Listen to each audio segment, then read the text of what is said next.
Bismillahirrahmanirrahim. Assalamualaikum warahmatullahi wabarakatuh. Robbi shrahli sadri wa yassir wa yassir li amri wahlul 'uqdatam min lisani yafqahu qawli. Alhamdulillah. Pertama, marilah kita panjatkan puji dan syukur kehadirat Allah Subhanahu wa taala yang telah melimpahkan rahmat dan hidayah kepada kita sehingga kita dapat berkumpul di pagi hari ini dalam kesempatan yang sangat istimewa. Dan marilah kita bersyukur juga atas nikmat Islam, nikmat iman yang masih dapat kita rasakan hingga saat ini. Semoga nikmat ini dapat kita rasakan hingga kembali ke Allah nanti. Amin. Tak lupa sholawat serta salam senantiasa kita panjatkan kepada junjungan kita Nabi Muhammad SAW, keluarga, kerabat, beserta umatnya. Semoga kita sebagai umatnya termasuk dalam umatnya yang mendapatkan syafaat di yaumul akhir nanti. Semoga sebelum masuk ke sesi inti, saya ingin menyapa sahabat-sahabat muslimah dulu nih. Saya perkenalkan sebelumnya, nama saya Niyamita dari Biro Umum Sekretariat Jenderal yang akan memandu dan belajar bersama sahabat muslimah pada kesempatan kali ini. Selamat pagi sahabat muslimah, bagaimana nih kabarnya hari ini? Boleh dong kirim emot yang kamu banget hari ini? Ayo cek ombak dulu nih. Gimana kabarnya hari ini?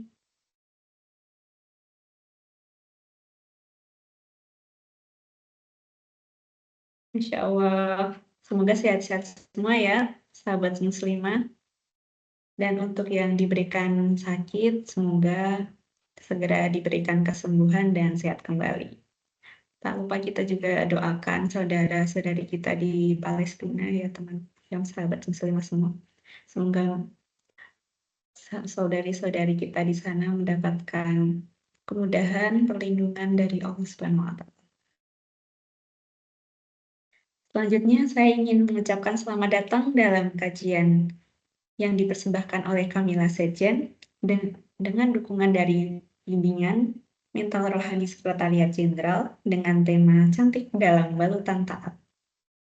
Merupakan sebuah kenikmatan bahwa Allah takdirkan kita untuk dapat hadir di kesempatan kali ini untuk belajar bersama tentunya. Dan semoga ilmu yang kita dapatkan pada pagi hari ini hingga menjelang siang nanti bermanfaat bagi kita semua. Sebelum kita memulai kajian, mari bersama-sama kita membuka dengan membaca basmalah terlebih dahulu. Bismillah. Untuk menambah keberkahan acara pada pagi hari ini, mari kita dengarkan lantunan ayat suci Al-Quran, Quran Surat An-Nur ayat 31 yang akan dibacakan oleh Saudari Ika Dwijati dari Biro Umum. Kepada Mbak Ika, kami silakan. Baik, jazakillah khair Mbak Nia atas kesempatannya. Mungkin ibu-ibu sekalian bisa menyimak ya Quran Surat An-Nur ayat 31 yang sebagaimana yang tertampil. A'udzu billahi minasyaitonir rajim. Bismillahirrahmanirrahim. وقل للمؤمنات يغضضن من أبصارهن ويحفظن فروجهن ولا يبدين زينتهن إلا ما ظهر منها وليضربن بخمرهن على جيوبهن ولا يبدين زينتهن إلا لبعولتهن أو آبائهن أو آباء بعولتهن أو أبنائهن أو أبنائهن أو أبناء بعولتهن أو إخوانهن أو بني إخوانهن أو بني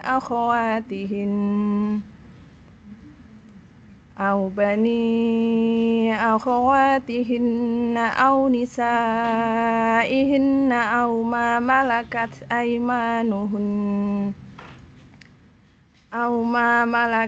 أيمانهن أو التابعين غير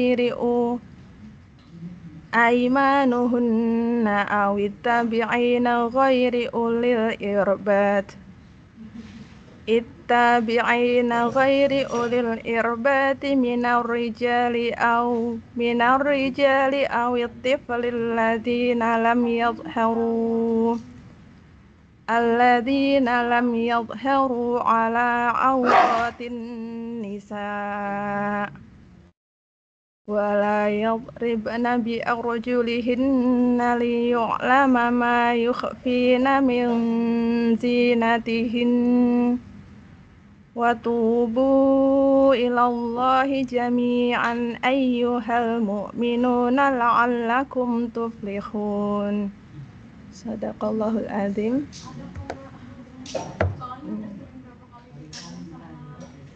Artinya, katakanlah kepada para perempuan yang beriman, hendaklah mereka menjaga pandangannya, memelihara kemaluannya, dan janganlah menampakkan perhiasan atau bagian tubuhnya, kecuali yang biasa terlihat. Hendaklah mereka menutupkan kain kerudung ke dadanya. Hendaklah pula mereka tidak menampakkan perhiasan atau auratnya, kecuali kepada suami mereka, ayah suami mereka, putra-putra mereka, putra-putra suami mereka, saudara-saudara laki-laki mereka, putra-putra saudara laki-laki mereka, putra-putra saudara perempuan mereka, para perempuan atau sesama muslim, hamba sahaya yang mereka miliki, para pelayan laki-laki tua yang tidak mempunyai keinginan terhadap perempuan, atau anak-anak yang belum mengerti tentang aurat perempuan. Hendaklah pula mereka tidak menghentakkan kakinya agar diketahui perhiasan yang mereka sembunyikan. Bertobatlah kamu semua kepada Allah, wahai orang-orang yang beriman, agar kamu beruntung. Maha benar Allah dengan segala firman-Nya. Assalamualaikum warahmatullahi wabarakatuh. Waalaikumsalam warahmatullahi wabarakatuh. Terima kasih kepada Mbak Ika yang telah membacakan ayat Al-Quran, Quran Surat An-Nur 31. Semoga kalimat suci ini membawa kedamaian dan keberkahan bagi kita semua.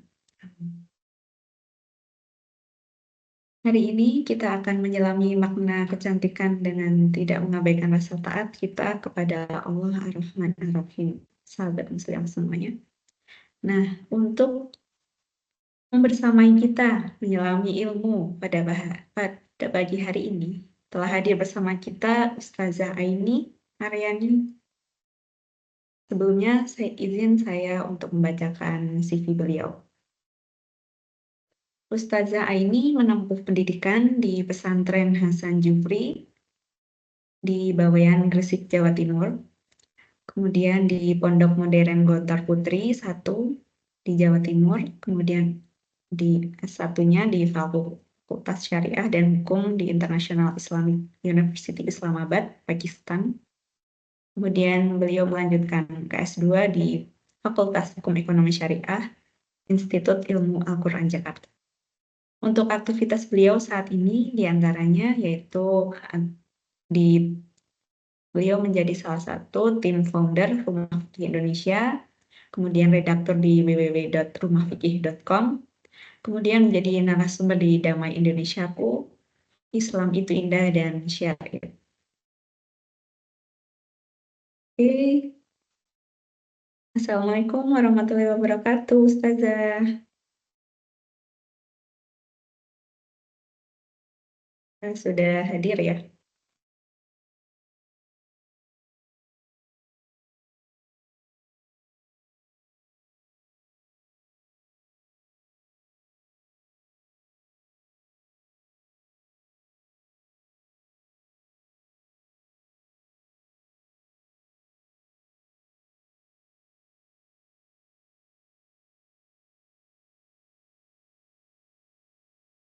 Oh, ternyata Ustazah ini belum hadir.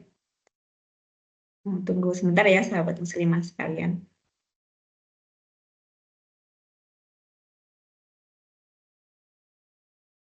Kita tunggu Ustazah ini terlebih dahulu.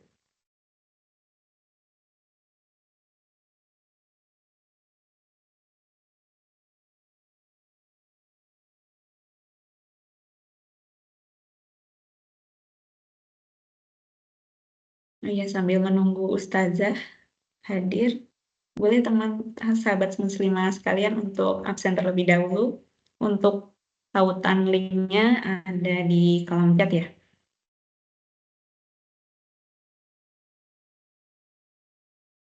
Silakan.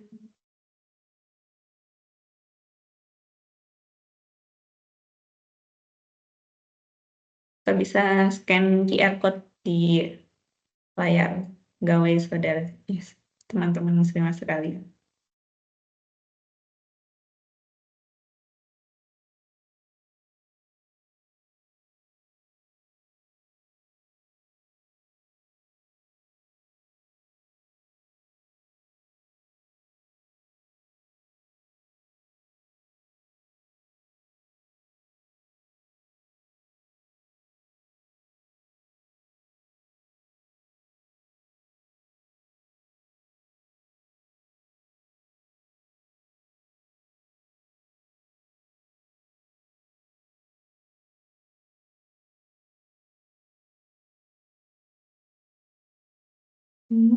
Assalamualaikum Ustazah, apakah sudah bisa masuk ya?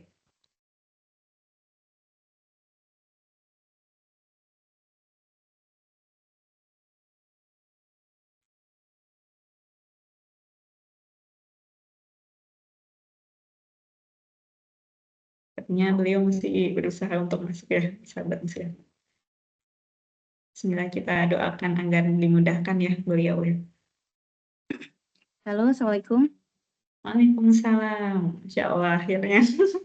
Tadi ada kendala ya.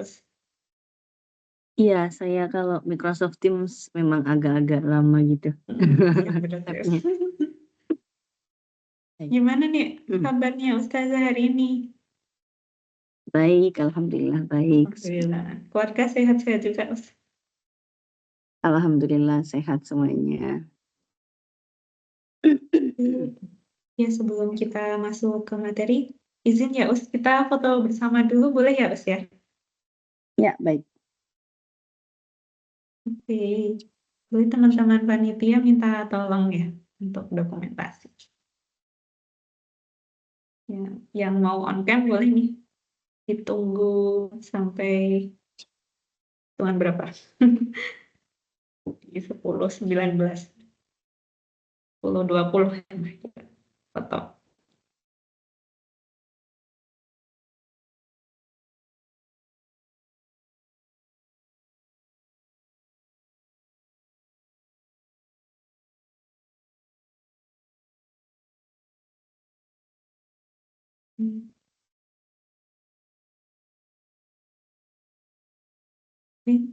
Masih ada yang mau on cam lagi?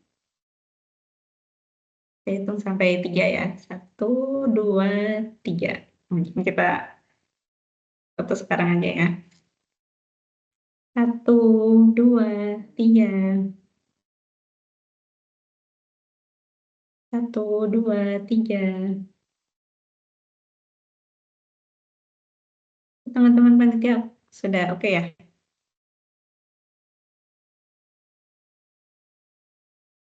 Ini. Jadi sahabat muslimah, tanpa perlu berlama-lama lagi dan kebetulan Ustazah ini juga sudah ready ya Ustaz ya? Insya Allah. Kita simak paparan materi dari Ustazah Aini. Kepada Ustazah Aini kami persilakan. Bismillahirrahmanirrahim. Assalamualaikum warahmatullahi wabarakatuh. Waalaikumsalam warahmatullahi wabarakatuh. Alhamdulillahirrabbilalamin. Wassalatu wassalam ala nabiyina Muhammadin wa ala alihi wa sahbihi ajma'in amma ba'du. Jamaah sekalian, Sekjen ya, Kementerian Keuangan. Pada hari ini insya Allah kita akan membahas hal-hal yang girly banget ya, ini temanya tentang perempuan yang judulnya bagaimana kita itu berhias dalam balutan syariat. Dalam artian kita kan perempuan itu pengen selalu tampil cantik, pasti ya. Nggak ada perempuan yang tidak ingin tampil menarik. Bahkan rela mengeluarkan biaya yang tidak sedikit supaya penampilannya itu tetap maksimal. Nah, sebetulnya tidak ada larangan di dalam syariat Islam itu ketika perempuan itu ingin sesuai dengan fitrahnya alias ingin terlihat cantik begitu. Tapi dan tidak ada banyak aturan yang terlalu jelimet ya, bahwa perempuan itu nggak boleh ini, nggak boleh itu tuh larangan itu tidak terlalu banyak. Jadi pada dasarnya kita ambil kaidah al-aslu fil asya'i al-ibahah. Pada dasarnya segala sesuatu itu boleh dulu. Hatta yadulla dalil ala khilafihi. Kecuali ada dalil yang menyatakan sebaliknya. Jadi boleh dulu, halal dulu, silahkan. Kecuali kalau tindakan-tindakan yang untuk cantik itu melanggar aturan syariat, baru kita bilang nggak boleh.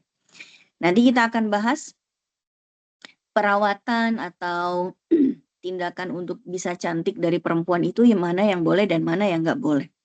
Kalau yang perempuan itu kan cantiknya tuh dari mulai atas ya, dari mulai rambut sampai kaki, itu semuanya pengen cantik. Maka kita akan bedah dulu dari rambut ya. Dari rambut, apa yang boleh dan apa yang tidak boleh bagi perempuan untuk merias rambutnya. Silakan. Next. Yang perlu dilakukan oleh seorang muslimah berkaitan dengan rambutnya adalah merapikan. Jadi merapikan itu suatu tindakan yang sangat amat dianjurkan sekali, sunnah hukumnya gitu.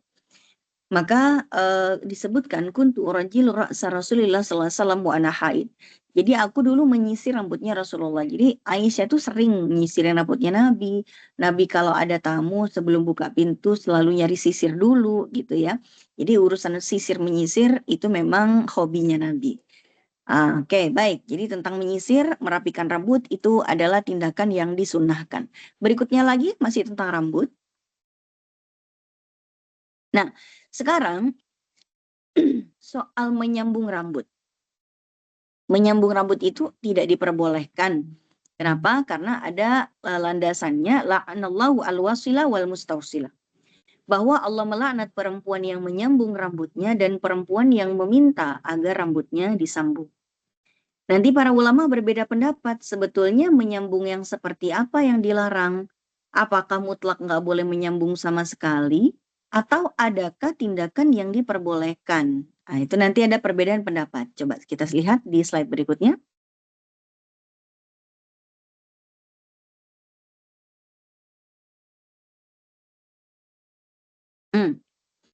Sebetulnya ketika dalam hadis tersebut disebutkan Allah melaknat orang yang menyambung rambut. Itu nanti cara para ulama menyimpulkannya itu beda-beda. Menyambung seperti apa yang tidak diperbolehkan. Ternyata yang disepakati keharamannya apabila yang disambung itu adalah rambut asli manusia atau yang disebut dengan human hair ya. Human hair atau bahasa Arabnya sya'run adami. Rambut asli manusia. Itulah yang diharamkan. Sedangkan kalau yang disambung itu bukan rambut asli manusia, misalnya rambutnya itu rambut sintetis, atau rambutnya itu adalah rambut hewan, ini nanti para ulama berbeda pendapat. Ada yang mengharamkan sama sekali karena keumuman hadis tadi ada. Mereka para ulama adalah madhab Maliki. Ada juga yang mengharamkan, ada yang menghalalkan dengan syarat. Seperti para ulama dalam madhab Syafi'i misalnya bilang gini, boleh menyambung dengan rambut palsu atau rambut hewan, yang penting bukan rambut asli manusia, dengan syarat yang menggunakan itu adalah perempuan yang punya suami. Demi menyenangkan suaminya tentunya.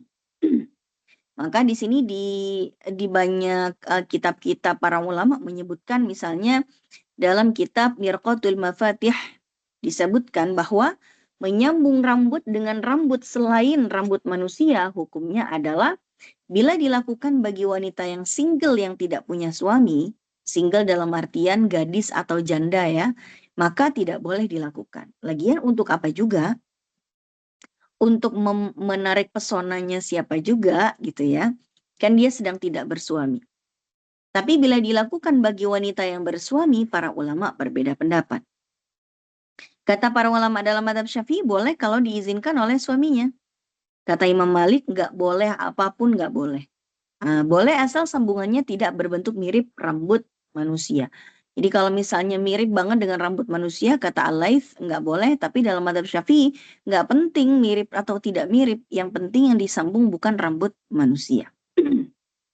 Nah, jadi kalau misalnya nanti yang kita tuh nyambungnya tuh di salon-salon kan ada namanya hair extension ya. Kalau hair extensionnya itu menggunakan rambut asli manusia, ya berarti tidak diperbolehkan oleh semua ulama. Tapi kalau misalnya rambutnya palsu, ternyata ada yang perbolehkan asalkan dia memiliki suami. Ada juga yang menyambung rambutnya itu dengan apa? Dengan konde ya. Konde, perempuan pakai konde boleh nggak sih? Kan disambung ke rambut yang aslinya kan. Nah sekarang kondenya ini dari kumpulan rambut manusia atau tidak? Biasanya sih konde itu tidak pakai rambut asli manusia. Biasanya konde itu pakai rambut palsu. Bahkan ada yang dari potongan-potongan daun pandan, ya kan? Dari potongan-potongan daun pandan. Nah, itu biasanya seperti itu. Jadi kalau orang perempuan pakai konde, ya boleh aja asalkan dia di rumah pakainya. Kalau dia mau keluar rumah ya berarti dia pakai kerudung, dikerudungin kondenya kan gitu ya. Lucu nggak sih orang pakai konde tapi dikerudungin kondenya terus nggak kelihatan gitu. Ya pakai di rumah-rumah aja gitu. Jadi misalnya dia lagi mau masak sambil pakai konde, lagi mau ngepel pakai konde, itu nggak apa-apa ya. Nggak apa-apa kalau dalam rumah dan dia ada suaminya. Seru juga kali ya, lagi ngulek sambel pakai konde. Ya nggak apa-apa juga. Boleh kalau kondenya itu bukan dari rambut asli manusia. Oke, next.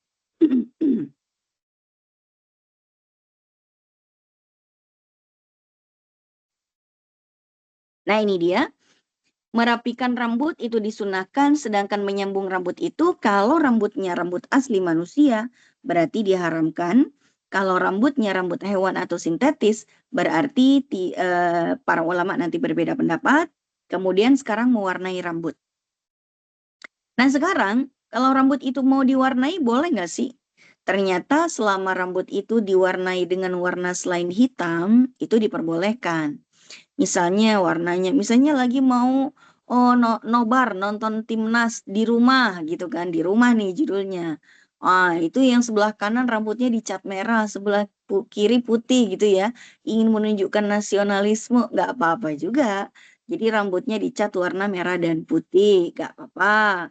Nah kalau bapak-bapak kan nggak wajib pakai kerudung kan. Jadi bapak-bapak lagi ke GBK nonton timnas tanggal 15 nanti ya. Kanannya merah, kirinya putih, gak apa-apa, ya kan? Yang jadi masalah kalau berwarna hitam. Kalau mewarnai rambut dengan warna hitam, di sini nanti para ulama beda pendapat. Ada yang mengatakan warna hitam itu haram, ada yang mengatakan hitam itu tidak sampai haram, hanya makruh saja. Makruhnya gini, kenapa ada yang mengatakan tidak sampai haram dan makruh saja?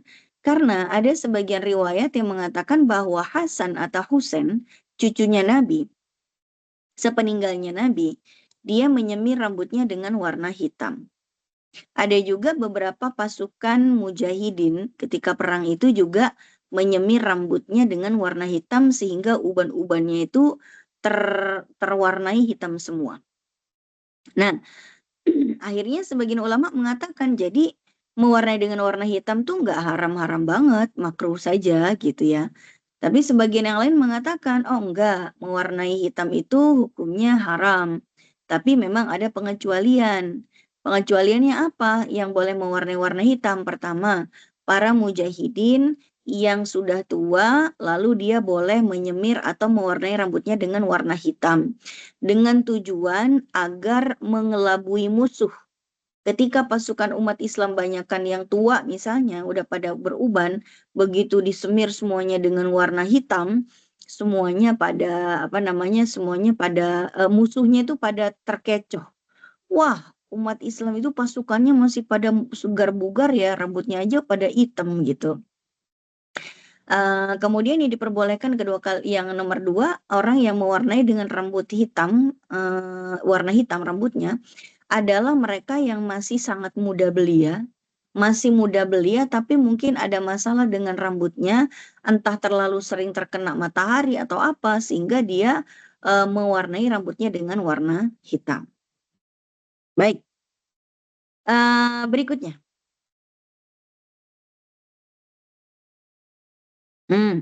Sekarang, urusan rambut udah selesai, sekarang kita urusannya wajah dan lain-lain, wajah, face and body gitu ya. Nah, sebetulnya mau kita apain aja wajah dan badan kita ini supaya terlihat cantik, silahkan saja. Asalkan tidak melakukan beberapa tindakan yang terlarang. Yang terlarang itu sedikit kok. Ini paling cuman berapa poin? Cuman ya 4 poin aja yang nggak boleh. Poin yang pertama adalah la'anallahu al-washimat wal mustawshimat. Allah itu melarang atau melaknat kita untuk mentato. Ya. Kemudian yang kedua wal mutanammisat. Mutanammisat itu adalah orang yang mencukur atau mengerik bulu alisnya. Kemudian yang ketiga adalah wal mutafallijati lil husni, orang yang memangkur atau mengikir giginya bukan karena ada cacat di giginya, tapi hanya agar terlihat lebih indah dan lebih muda. Al-mughayyirati khalqallahi ta'ala, dan segala sesuatu tindakan permanen yang mengubah ciptaan Allah secara permanen. Nah, ini juga yang tidak diperbolehkan. Nah, yang disebut dengan tato yang terlarang, tato yang menyuntikkan tinta di bawah jaringan kulit. Nah, misalnya kalau misalnya bukan menyuntikkan tinta, tapi misalnya kan ada dulu ya namanya stiker. Dulu waktu saya masih kecil tuh kalau beli ciki ada hadiah stiker.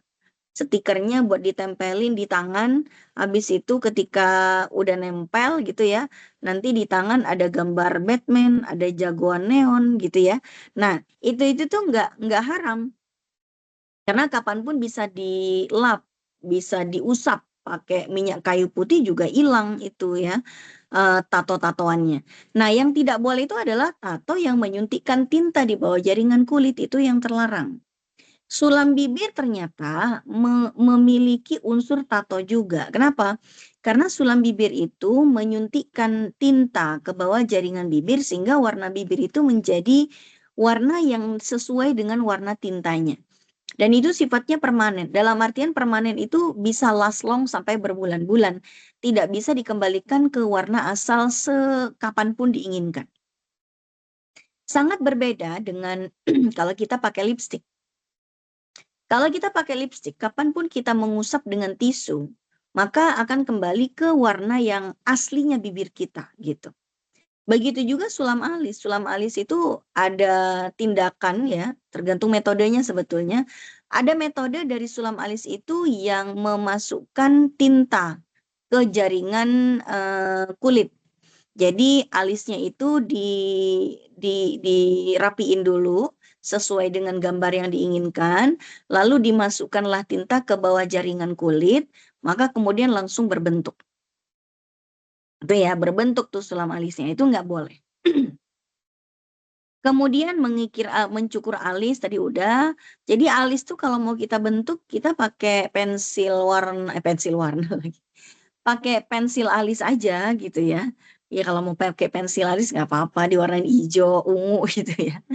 Maksudnya pakai pensil alis tuh digambar sesuai dengan keinginan nggak apa-apa. Karena sifatnya kan mengubah yang tidak permanen. Kapanpun kita usap pensil alisnya kan bisa balik lagi ke semula. Mengikir gigi. Nah, ini dia nih. Mengikir gigi itu kalau di masa Nabi, kebanyakan yang dilakukan oleh orang-orang, sebentar.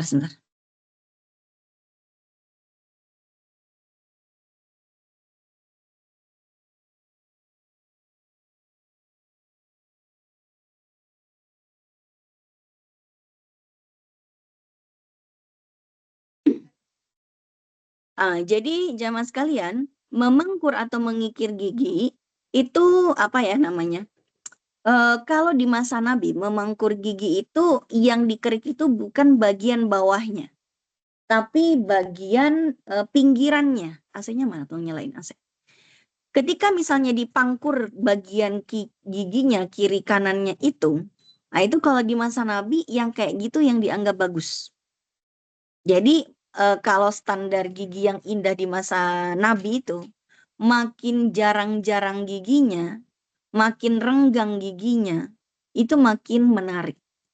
Karena dianggap makin mirip sama giginya anak-anak remaja yang prabaligh gitu ya.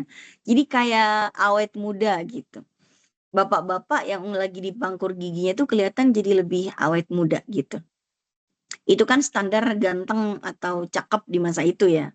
Nah, kalau di masa sekarang gigi yang bagus itu adalah gigi yang rapat, ya kan? Ya kan setiap generasi itu beda-beda standar keindahannya, ya kan? Kalau sekarang misalnya di Indonesia standar kecantikan itu yang putih, tinggi, langsing, sering tersenyum, rambutnya hitam panjang, mirip banget sama kuntilanak gitu ya. Itu standar cantiknya orang Indonesia. Kalau cantiknya di Eropa yang kulitnya itu di tanning ya, yang kecoklatan, shining, kecoklatan eksotis gitu.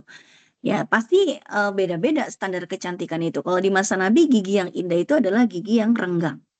Nah, di zaman sekarang gigi itu dikikir-kikir bukan yang sebelah kiri dan sebelah kiri kanannya, tapi di sebelah bawahnya dikikir-kikir. Nah, itu udah nggak usah lah sebetulnya.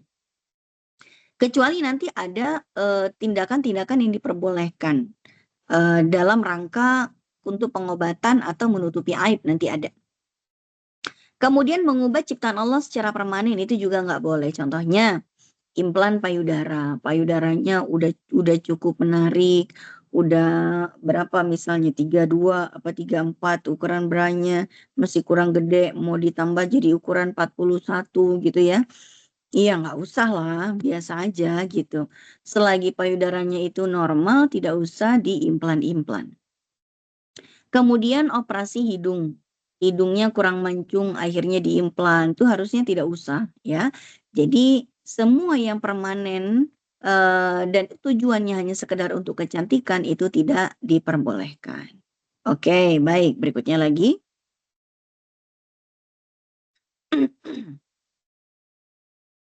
Bedah kecantikan yang terlarang nih dia nih konklusinya ya. Kalau permanen mengubah secara ciptaan Allah secara permanen seperti operasi hidung, implan payudara, memangkur gigi nggak boleh. Kalau pemalsuan seperti mewarnai rambut dengan warna hitam itu juga nggak boleh. Khilafiyah antara haram dengan yang makruh. Kemudian bedah kecantikan yang beresiko tinggi ya. Madharat itu nggak boleh. Artinya misalnya apa namanya, dia mau melakukan tindakan operasi plastik yang resikonya sangat amat tinggi sekali. Maka kadang-kadang ada yang nanya kalau suntik vitamin C untuk mencerahkan warna kulit gimana gitu. Suntik vitamin C yang sampai 2.500 miligram vitamin C ya disuntikkan via infus tuh. Yang konon katanya bisa menaikkan warna atau ton kulit sehingga menjadi lebih kinclong, lebih putih dari kulit aslinya gitu. Gimana itu? Ya kalau misalnya itu mengubah dalam artian mengubah warna ton asli kulit berarti kan mengubah permanen. Tapi kalau hanya sekedar mencerahkan, mencerahkan itu artinya menyamakan, meratakan warna kulit. Nih misalnya ada nggak di area badan kita itu area yang paling putih? Kalau misalnya ada bagian dada atau lengan bagian atas atau bagian paha itu kan biasanya paling cerah. Lalu kita ingin meratakan apa namanya kulit semua kulit di badan kita agar sewarna dengan secerah area dada kita. Itu bisa. Itu bukan mengubah namanya, tapi itu merawat. Tapi kalau memutihkan dengan ton di atas warna ton kulit kita itu namanya mengubah. Standarnya paling putih ya segitu, tapi dinaikkan tonnya, kemudian disuntikkan vitamin C sekian ribu miligram per harinya, itu selain mengubah secara permanen, itu lumayan high risk juga ya. High risk itu resiko tinggi. Kenapa? Karena vitamin C yang dibutuhkan oleh badan kita itu maksimal 1000 miligram per hari. Itu pun kalau kondisi kita lagi sakit sesakit-sakitnya, seperti kalau kita lagi kena virus virus COVID gitu ya.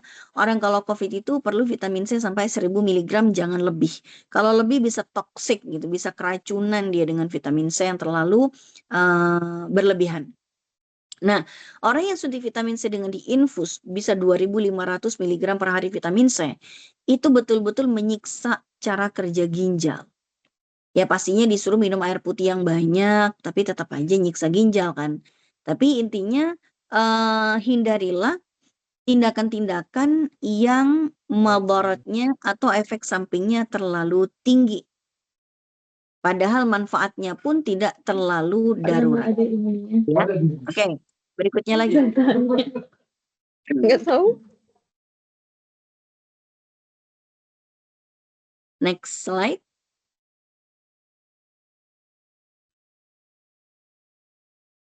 Ini dia.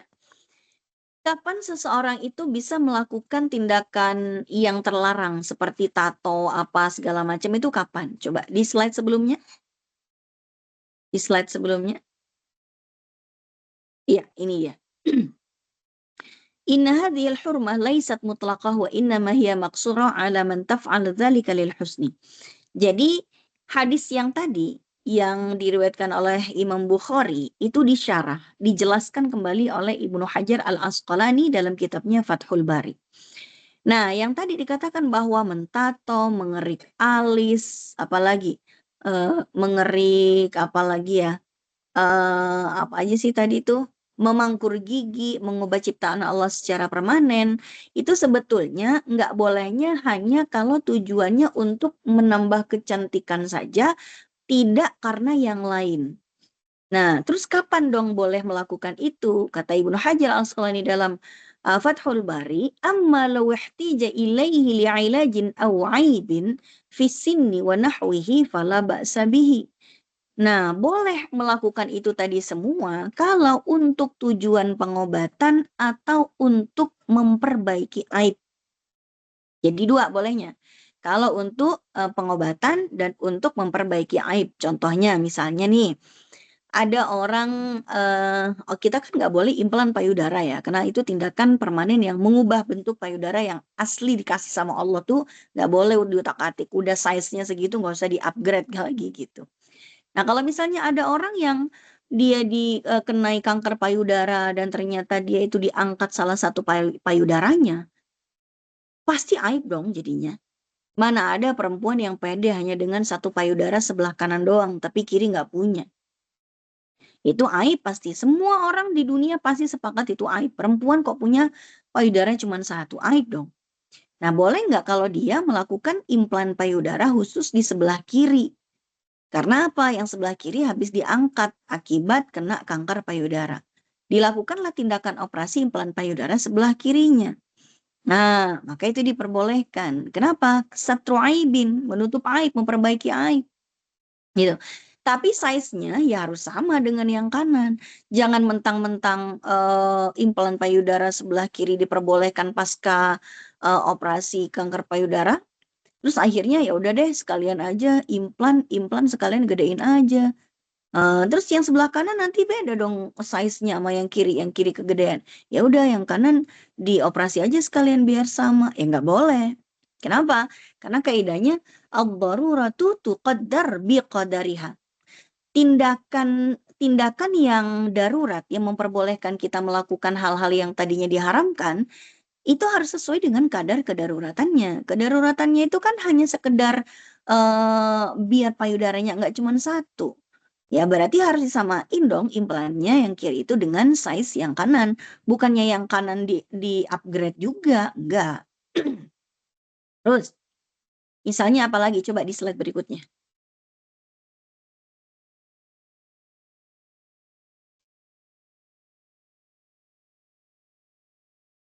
Nah, ada orang yang terlahir dalam kondisi bibir sumbing. Kita semua sepakat bahwa bibir sumbing itu cacat. Jadi boleh kalau mau dioperasi, memperbaiki area yang sumbingnya biar nggak sumbing. Ada orang lahir dengan kelebihan jari, harusnya kanan tuh 5, kiri tuh 5. Ternyata masing-masing 6. Ya berarti operasi pengurangan jumlah jari. Kemudian pengobatan. Pengobatan itu adalah luka bakar. Ada orang luka bakar, lalu dia karena wajahnya itu rusak, akhirnya dikonstruksi ulang melalui operasi plastik. Biar wajahnya itu tidak menakutkan seperti monster. Lalu dioplas untuk memperbaiki gara-gara akibat luka bakar. Atau akibat penyiraman air keras gitu ya. Atau menambah organ yang kurang. Kalau misalnya ada orang cacat nggak punya lubang anus, maka dioperasi dibuatkan lubang buatan. Ada jumlah jari yang kurang dan lain sebagainya dan lain sebagainya. Ini semuanya diperbolehkan. Ya, jangan sampai misalnya ada orang yang hidungnya itu susah bernafas saking peseknya gitu ya.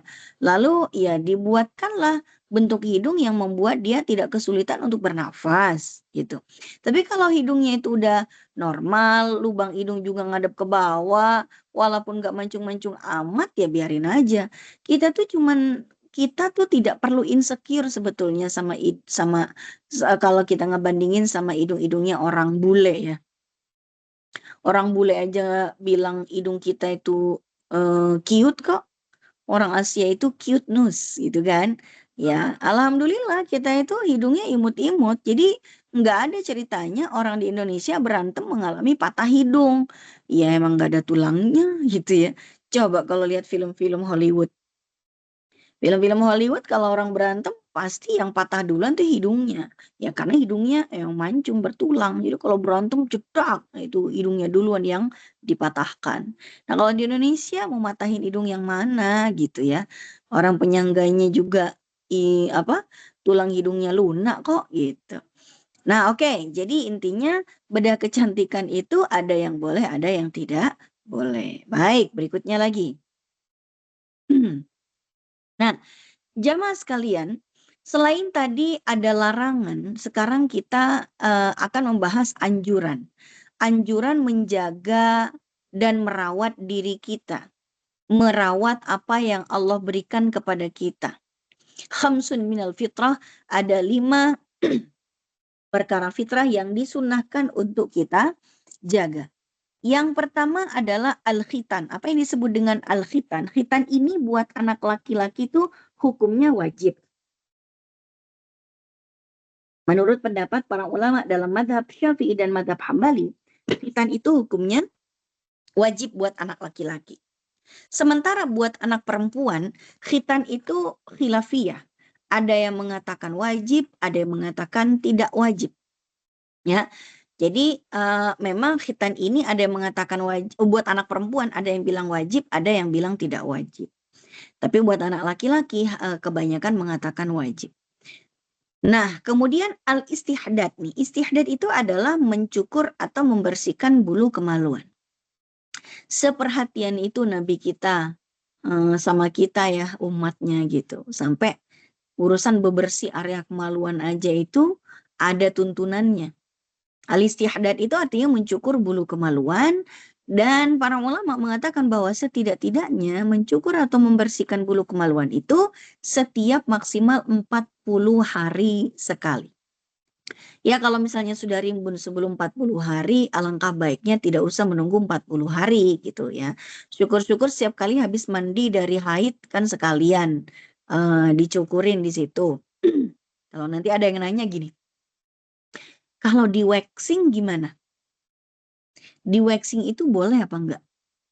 Ini, waxing bulu kemaluan itu, atau mungkin orang sekarang bilang Brazilian wax gitu kan. Boleh atau tidaknya tuh melihat dari beberapa pertimbangan.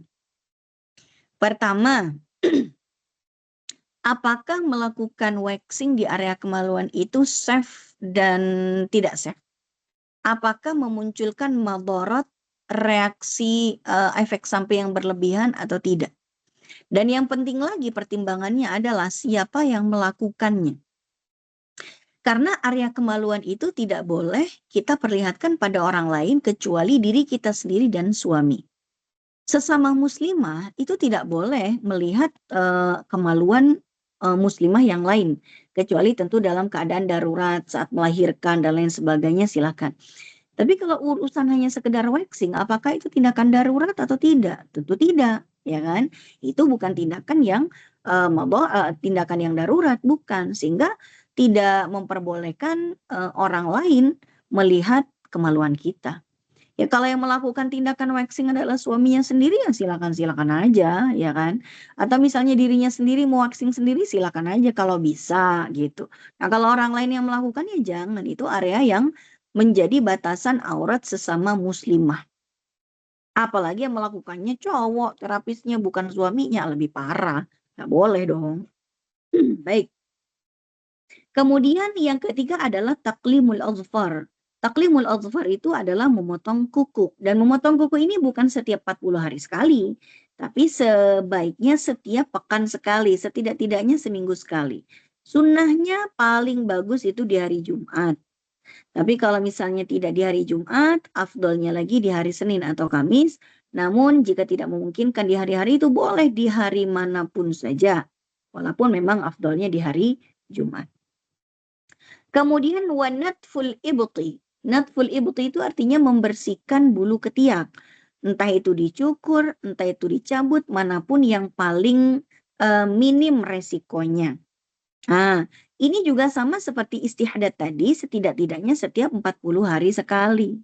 Jangan sampai udah lebat kemana-mana, nggak pernah dicukur, mana pakai daster tanpa lengan mulu, mana keluar rumah beli sayur, mana keteknya itu ngempit dompet, mana bulunya kemana-mana, orang kan jadi geli bu lihatnya. Orang jadi geli mau ke tukang sayur gara-gara ada ibu-ibu yang kayak gitu ya kan. Pede lagi nggak pakai lengan bajunya. Atau misalnya ada lengan bajunya sih, tapi lengannya tuh minim banget bagian atas doang. Keluar-keluar tuh bulu keteknya, ampun deh. Aduh, beli ke tukang sayur yang dibeli apa? Ikan asin. Tambah geli lagi. Udah kita, mending kita ke pasar aja deh. Udah kesian tukang sayurnya, orang jadi geli mau ke situ gitu loh. Nah, jadi Nabi itu perhatian sama kita sampai sedetil ini. Urusan bulu ketek umatnya aja itu diurusin. Bayangin, gak ada Nabi yang lebih perhatian daripada Nabi Muhammad sama umatnya. Nah, kemudian qasus syarib, memendekkan kumis. Memendekkan kumis termasuk diantara beberapa fitrah. Kenapa? Karena dulu Nabi mengatakan khaliful Yahud. Berbedalah kalian dengan penampilan orang-orang Yahudi. Jadi dulu di Madinah itu yang hidup itu di Madinah nggak cuma orang Islam. Ada banyak orang Yahudi juga. Yahudi kan ada dua. Ada yang harbi, ada yang zimmi. Kalau yang harbi itu yang memerangi Nabi dan umat Islam. Tapi kalau yang zimmi itu tidak memerangi, mereka yang mau tunduk hidup barengan dengan rukun bersama orang-orang Islam di Madinah. Itu namanya Yahudi yang zimmi. Nah, Nabi kadang-kadang nggak bisa bedain mana yang Yahudi, mana yang Islam. Namanya juga sama-sama orang Arab, ya kan? Sama-sama orang Arab nih, yang Islam mana nih umat saya nih, dan yang lain mana. Biar beda, buat bedain, kata Nabi. Karena di masa itu orang-orang Yahudi itu suka miara kumis. Maka kata Nabi, orang Islam jangan miara kumis dah, miara jenggot aja udah gitu. Nah kalau zaman sekarang kayaknya agak sedikit tidak relevan, karena zaman sekarang orang Yahudi pun banyak yang suka miara jenggot. Coba lihat aja film-film Hollywood, bintang film Hollywood yang Yahudi sekarang sukanya miara jenggot daripada kumis ya. Intinya gini, kumis itu biar rapi dipendekin deh. Sunnahnya begitu buat jaga kebersihan juga. Bayangin kalau kayak kumisnya Pak Raden. Tiap kali dia minum kopi ada sisa kopi tuh di kumisnya. Kan nggak lucu ya kan. Coba kalau misalnya dipendekin kan lebih rapi. Kalau misalnya habis makan atau apa nggak ada sisa-sisa makanan yang bersembunyi di balik kumisnya. Gitu. Ya udah dipendekin aja biar rapi. Nah itu perhatiannya Nabi loh sama kita tuh umatnya ya. Soal menjaga dan merawat diri. Bahkan juga Nabi memerintahkan kita untuk menjaga aroma badan kita, ya, aroma mulut kita, aroma badan kita, biar tidak mengganggu orang lain yang ada di sekitar kita. Oke, baik, berikutnya lagi. Nah ini yang berkaitan dengan mencukur dan memotong. Ada yang dianjurkan untuk dipotong seperti bulu kemaluan, kumis, bulu ketiak, dan memotong kuku.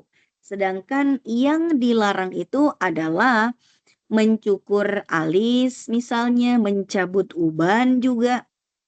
Dan mencabut uban itu hukumnya makruh ya. Karena dalam banyak sekali hadis mengatakan bahwa uban itu akan menjadi cahayanya orang Islam nanti di hari kiamat. Nah, yang boleh dilakukan itu adalah memotong selain bulu-bulu yang tadi kita sebutkan.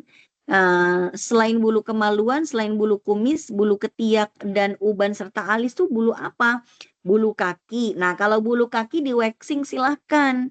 Ke salon nge-waxing bulu kaki gak apa-apa. Tapi area lutut ke bawah alias bagian betis. Jangan bagian paha. Kenapa? Karena batasan aurat sesama perempuan muslimah adalah dari pusar sampai lutut. Paha itu nggak boleh kita perlihatkan kepada sesama perempuan, nggak boleh. Jadi kalau misalnya kita nih tidur sekamar ya sama teman kita, sama bestie gitu, kita harus pakai celana yang menutup setidak-tidaknya sampai sebentar.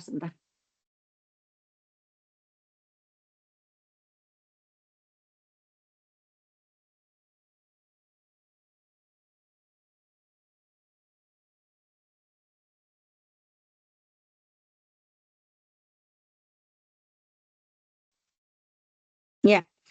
Jadi batasan aurat sesama muslimah itu adalah dari pusar sampai lutut. Jadi kalau misalnya kita itu tidur sekamar sama bestie, lagi jalan-jalan kemana atau lagi umroh, lalu sekamar dengan sesama perempuan, kita tidurnya itu harus menutup sampai setidak-tidaknya sampai lutut. Kenapa? Agar kalau misalnya pakai daster yang los gitu, itu nanti tersingkap sampai paha, sampai mohon maaf bokong gitu ya. Dan itu nggak boleh, walaupun sesama perempuan itu nggak boleh, karena itu adalah aurat kita dengan sesama perempuan. Nah, maka kalau misalnya kita luluran juga, luluran itu kalau bisa kita dari pusar sampai lutut dilulurin sendiri aja. Betis boleh dilulurin sama terapisnya, punggung boleh lah. Tapi dari pusar sampai lutut, kalau bagian belakang dari lutut sampai bokong gitu ya, itu tuh nggak boleh dilulurin sama orang lain. Kenapa? Karena daerah pusar sampai lutut itu tidak boleh diperlihatkan pada siapapun kecuali diri kita sendiri dan suami kita. Nah, jadi sama dengan waxing. Waxing bagian paha, nggak boleh dikerjain orang lain. Kecuali kalau suaminya mau bantuin waxingin nggak apa-apa gitu kan. Nah, kalau misalnya bulu kaki yaitu betis, silakan saja karena betis itu boleh diperlihatkan kepada sesama muslimah. Nah, apalagi yang boleh dipotong? Rambut kepala. Rambut kepala mau dipotong silakan. Mau dipotongnya panjang, setengah panjang, pendek silahkan saja. Yang penting jangan persis kayak cowok. Misalnya kayak tentara dibikin cepak gitu ya. Nah, itu nggak boleh. Tapi kalau misalnya mau dipendekin, walaupun pendek tapi feminin nggak apa-apa. Mungkin zaman sekalian pernah tahu bagaimana mudanya Demi Moore ya. Demi Moore itu dulu main film judulnya Ghost. Itu rambutnya pendek tapi bagus, cantik. Bahkan cewek-cewek di masa itu pengen gunting rambut kayak Demi Moore. Maka ada istilahnya KDM, korban Demi Moore gitu ya. Pendek sih, tapi tetap feminin, ya boleh. Nah, tapi yang nggak boleh itu yang kayak laki-laki banget, kayak dipelontos, dibotakin ya, atau dibikin cepak banget kayak cowok. Nah, itu yang tidak diperbolehkan karena peruntukan model rambut seperti itu memang hanya buat laki-laki dan jarang sekali kalau perempuan itu gunting rambut seperti itu, jarang ya. Kecuali kalau mungkin zamannya udah beda, perempuan udah bisa pelontos. Tapi sampai zaman sekarang perempuan hampir nggak ada yang pelontos kecuali ya hanya beberapa gelintir saja. Oke, baik. Berikutnya lagi. Urutan potong kuku kita skip dulu. Next lagi. Larangan mencabut uban tadi kita sudah sampaikan. Next lagi. Next. Mencabut uban itu dimakruhkan ya. Sekarang parfum. Bagaimana hukumnya parfum bagi perempuan? Saya pernah melihat di reels Instagram itu ada video kayak gini, ada 2 perempuan, yang satu perempuan dua-duanya pakai kerudung, yang satu ngambil, parfum lalu disemprotkan ke badannya. Setelah dia menyemprotkan parfum itu ke badannya, temennya tuh bilang gini, jangan pakai parfum dong, Nabi melarang, kata Nabi kalau pakai parfum cewek itu kayak pelacur." Kayaknya itu berlebihan sekali sepertinya ya, sangat amat berlebihan sekali. Kenapa? Karena bukan urusan parfumnya yang bikin perempuan itu dikatain sama Nabi perempuan itu mirip pelacur, bukan. Mungkin ada, kesalahpahaman dalam memahami hadis ini, ini hadisnya. Ayyuma imra'atin ista'tarat, perempuan manapun yang ista'tarat, yang memakai wewangian, summa kharajat, kemudian dia itu keluar. Keluarnya itu tidak sembarang keluar, tapi dia keluar karena dia ingin nimbrung dengan beberapa laki-laki, ya. Jadi dia keluar rumah, ketemu sama banyak cowok, dia nimbrung di situ. Nah, itu yang nggak boleh. Kenapa?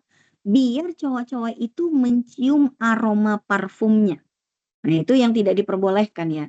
Maka, yang tidak boleh itu adalah memakai parfum tujuannya untuk memikat laki-laki yang tidak halal bagi dia, terus kemudian, mereka itu jadi bersyahwat pada perempuan ini. Nah, itu yang tidak boleh. Kenapa? Karena di masa Nabi, pada para perempuan penjajah diri, perempuan-perempuan yang tuna susila, itu kalau mau mencari customer baru tuh kayak gitu. Dia pakai parfum, terus di mana ada cowok pada nongkrong, dia nimbrung di situ, terus parfumnya dikebas-kebasin, biar cowok-cowok itu pada menghirup aroma tubuhnya yang sudah diparfumin. Nanti terpikat, habis itu berzina. Itu maksudnya. Jadi masalahnya bukan menyemprotkan parfumnya sebetulnya, tapi tindakan menggaet laki-laki, dan parfum itu hanya sebagai, sebagai bukan perantara, sebagai aksesoris saja sebetulnya. Tapi inti yang tidak diperbolehkan adalah mendatangi sekumpulan para laki-laki untuk minta digodain, nyari mangsa dari laki-laki dan menggunakan parfum untuk menggait mangsa. Nah, itu yang tidak diperbolehkan sebetulnya, bukan hanya sekedar urusan parfumnya. Gitu ya. Baik. Kemudian, berikutnya lagi, inna tibar rijali ma dhahara rihuhu wa khufiya launuhu wa tibun nisa'i ma dhahara launuhu wa khufiya rihuhu. Parfum laki-laki itu, kata Nabi, tercium jelas wanginya namun tidak nampak warnanya. Jadi parfum di masa Nabi itu diracik dari tumbuhan atau kayu-kayuan tertentu dan menimbulkan efek warna. Ada warna yang kuning, ada yang warna merah, ada yang warna ungu gitu ya. Begitu disemprotkan ke baju, nanti bajunya itu ada efek warna akibat dari semprotan parfumnya.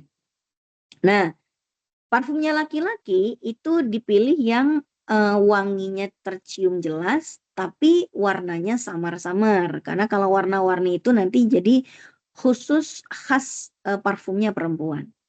Sedangkan parfum wanita itu yang nampak warnanya namun samar wanginya. Jadi buat perempuan itu yang warnanya samar, tapi yang warnanya kelihatan, tapi aromanya yang samar. Nanti hadis ini dijelaskan juga, nanti disyarah lagi oleh ulama yang lain.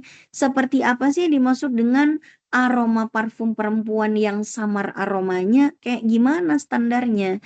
Lihat di slide berikutnya. Next. Belum berubah di saya.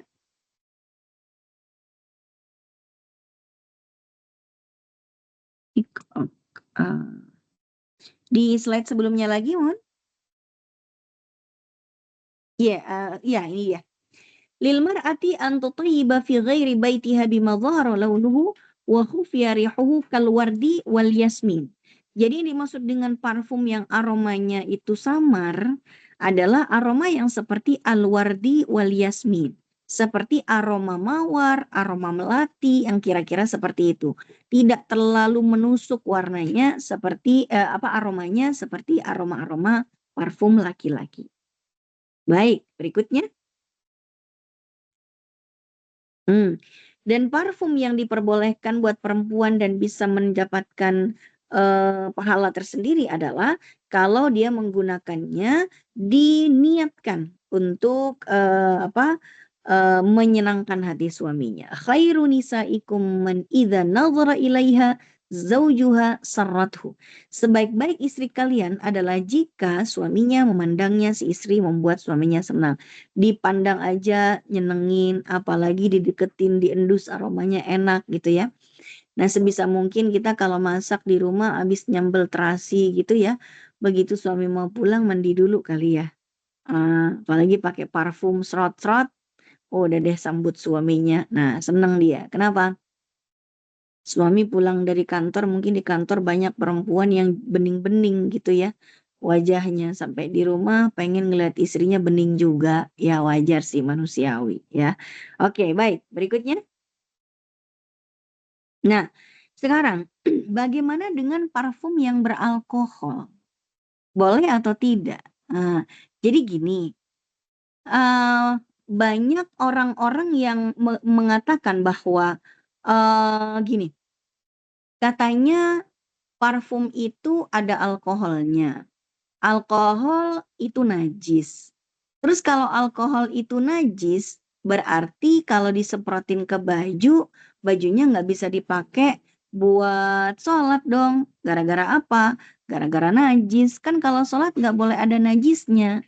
Pertanyaannya adalah, apakah alkohol itu sama hukumnya seperti khamr? Ternyata tidak, karena tidak semua alkohol itu dihukumi sebagai khamr dan tidak semua khamr itu mengandung alkohol. Kan gitu ya. Contohnya nih, hand sanitizer, itu alkoholnya berapa banyak kandungannya? Hand sanitizer itu bisa sampai 70% alkoholnya. Pertanyaannya, itu khamr apa bukan? Kalau hand sanitizer itu khamr, berarti begitu kita pakai hand sanitizer di tangan kita belepotan najis. Berarti kita nggak bisa sholat kalau belum cuci tangan. Kan gitu kan? Terus kalau misalnya kita kena luka, kita bersihkan luka kita pakai antiseptik. Saya sebutin merek aja nggak apa-apa ya. Revanol. Revanol itu yang ada di apotek itu kan kandungan alkoholnya itu bisa sampai 80%. Antiseptiknya untuk membunuh kuman dan bakteri di luka kan. Apakah gara-gara diolesin Revanol tiba-tiba luka kita jadi najis? Terus kita jadi nggak bisa sholat dengan itu. Kan nggak seperti itu kita cara mandangnya. Alkohol dengan khamr itu adalah dua hal yang berbeda. Memang minuman keras yang kita sebut khamr itu, biangnya khamr memang. Tapi tidak semuanya. Karena nanti MUI itu akan membedakan hukum antara alkohol yang disamakan dengan khamr dan alkohol yang tidak sama dengan khamr. Dari mana? Misalnya, alkohol yang diproduksi oleh pabrik minuman keras itu disamakan dengan khamr karena memang tujuannya untuk menjadi biangnya khamr. Tapi kalau misalnya alkoholnya itu diproduksi bukan oleh perusahaan khamr, bukan perusahaan minuman keras, misalnya perusahaan parfum atau perusahaan disinfektan atau perusahaan cat ya, apalagi ada alkoholnya, perusahaan apalagi ya, cat, disinfektan, parfum, kemudian obat-obatan seperti obat batuk cair, itu semuanya tidak dihukumi sebagai khamr, sehingga tidak dikatakan najis. Maka parfum yang ada alkoholnya, alkohol di dalamnya itu bukan khamr, maka tidak najis. Maka saat kita menyemprotkan parfum yang ada alkoholnya, bukan berarti kita menyemprotkan khamr yang najis, enggak, itu suci. Begitu juga kita minum obat batuk, ada alkoholnya sekian persen, bukan berarti kita minum khamr. Begitu juga disinfektan dan hand sanitizer ada alkoholnya, tapi fungsinya itu buat membunuh kuman dan bakteri, bukan biang khamr, sehingga tidak disebut sebagai najis. Begitu juga alkohol di parfum itu fungsinya untuk mengawetkan aroma, bukan untuk jadi biangnya khamr. So, parfum yang beralkohol itu diperbolehkan ya, Maka di tahun 2005 ketika ada wawancara dari Republika, representasi dari MUI juga udah mengatakan bahwa itu sifatnya tidak najis. Kalau tidak najis ya berarti saat disemprotkan santai aja. Kadang-kadang saya juga ada yang menghadiri acara yang disponsori oleh produk-produk Islami gitu ya. Saya pernah dihadiahi parfum. Dia bilang gini, Ustazah ini parfumnya aman ya buat sholat. Ya senyum-senyum aja. Ya semua parfum juga memang aman buat sholat gitu ya. Karena memang bukan khomer sebetulnya. Oke, baik. Next. Kita punya waktu sampai jam berapa untuk tanya jawab, Bu Moderator? Ibu Moderator kita, Ibu Nia, silakan.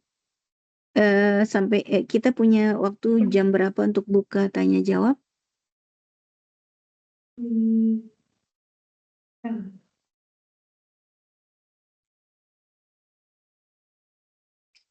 Kita masih ada waktu untuk 5 materi menit lagi, atau? Ustazah. Oh, baik. Untuk materinya. Baik, jamaah sekalian. Ini sebetulnya saya materinya masih agak banyak, tapi nanti kalau ada yang nanya baru saya jawab aja ya. Tapi sekarang kita bahas materi tabaruj aja. Gini, tabaruj itu kalau kita bicara di konteks keindonesiaan, kalau kita bahas, nanya ke orang, Bu, yang Ibu paham dari tabaruj itu apa? Pasti jawabannya dandan menor. Padahal mau dilihat di kitab-kitab kuning, tabaruj itu bukan dandan menor sebetulnya. Lagian standar menor dan tidak menor itu setiap orang itu sangat subjektif. Buat orang yang biasa keluar rumah pakai eyeliner, buat dia nggak berlebihan. Kenapa? Karena mata dia sipit. Justru kalau dia nggak pakai eyeliner, dikatain mulu, matanya sipit banget sih. Ketawa dikit udah merem tuh gitu ya. Ada orang juga keluar pakai lipstik dianggap menor. Buat sebagian orang, pakai lipstik itu justru sebuah tindakan meningkatkan kepercayaan diri. Karena bibirnya mungkin hitam atau apa gitu kan. Atau misalnya ada orang pakai blush on, udah dikatain menor. Padahal buat sebagian orang kalau dia nggak pakai blush on, mukanya pucek banget. Kemudian apalagi? Jadi yang disebut sebagai menor itu seperti apa standarnya? Kan gitu. Nah, sekarang kita lihat tabaruj itu tuh menurut penafsiran para ulama itu apa, seperti apa dan bagaimana. Nah, di sini disebutkan di dalam surat Al-Ahzab, la tabarrajna. Janganlah kalian itu bertabaruj seperti apa? Tabarrujal jahiliyatil ula. Tabarrujnya orang-orang yang ada di fase jahiliyah yang pertama. Itu pun masih harus difahami lagi. Kapan sih yang disebut dengan jahiliyah yang pertama itu, masanya kapan? Itu juga nanti para ulama berbeda pendapat. Maksudnya tabarruj itu adalah tindakan perempuan-perempuan yang tidak menjaga kehormatan dirinya di masanya. Ada yang mengatakan di masanya Nabi ini, di masanya Nabi itu. Ada juga yang mengatakan di masanya Nabi Muhammad sebelum diangkat beliau jadi Nabi, yaitu di masa-masa kafir Quraisy zaman jahiliyah. Nah, itu aja udah berbeda. Sekarang bentuknya, realnya itu seperti apa? Tindakannya seperti apa yang perempuan itu dianggap melakukan tindakan tabaruj? Next. Nah, disebutkan di Fathul Bari adalah antukhrija mahasinaha. Tabarruj itu adalah ketika perempuan menampakkan kecantikannya ketika keluar rumah. Ini juga masih kabur, masih ngawang-ngawang. Perempuan tabarruj itu kalau menampakkan kecantikannya. Ya perempuan mana kalau keluar rumah menampilkan kejelekannya? Kan gitu. Emang teman-teman jamaah di sini pernah nggak? Saya mau keluar rumah, mau dikucel-kucelin, mau dibau-bauin, mau dikumel-kumelin, nggak ada. Perempuan nggak ada dong, ya kan? Ya kali perempuan keluar rumah baru bangun tidur acak-acakan rambutnya masih acak adul, masih bau jigong keluar rumah, biar nggak tabarus biarin bau jigong. Ya nggak mungkin kan? Nggak dong gitu. Orang perempuan itu fitrahnya ingin tampak menarik kok. Nah, jadi seperti apa tabarus itu? Nah, sekarang dijelaskan lebih jelas lagi di tafsir At-Tabari. Inna tabarruj huwa izharuz zinati wa ibrazul mar'ati mahasinaha lirijal. Sesungguhnya tabarruj itu adalah seorang wanita yang keluar rumah menampakkan kecantikannya untuk diperlihatkan kepada laki-laki. Nah, ini baru jelas. Oh, jadi kalau dia dandan berlebihan, bukan dandan aja, berpenampilan, berkelakuan, bertingkah yang tujuannya untuk menarik laki-laki. Nah, kalau bertingkah atau berbuat sesuatu yang menarik laki-laki, enggak harus dandan menor. Dandan menor pun kalau nggak pinter dandan yang ada kayak ondel-ondel. Mana ada cowok suka sama dandanan ondel-ondel gitu loh. Ya kan? Jadi bukan masalah menor dan nggak menor jamaah sekalian. Tapi tindakan yang caper sama cowok itu loh tabarruj. Dan itu tidak mesti harus dandan. Coba nggak usah dandan deh, pakai masker mukanya, nggak usah bedakan kalau perlu, tutupin mukanya pakai masker. Tapi jalan pakai baju yang rada ketat, ya, dibahenol-bahenolin, depan belakang diketat-ketatin bajunya, jalannya dibengkok-bengkokin, ya kan, matanya dikerlingin. Habis itu goyang TikTok, tuh. Yang pinggulnya digoyang-goyang, habis itu disensual-sensualin. Itulah tabarruj sebetulnya. Jadi kaitannya bukan dandan menor aja, tapi segala tindakan, tanduk tingkah laku yang mencari perhatian laki-laki supaya laki-laki itu demen sama dia. Itu tabarruj. Dan jamaah sekalian, orang itu bisa melakukan tabarruj walaupun tanpa dandan. Ya kan? Tinggal goyangin pinggulnya, tari sensual, itu tabarruj.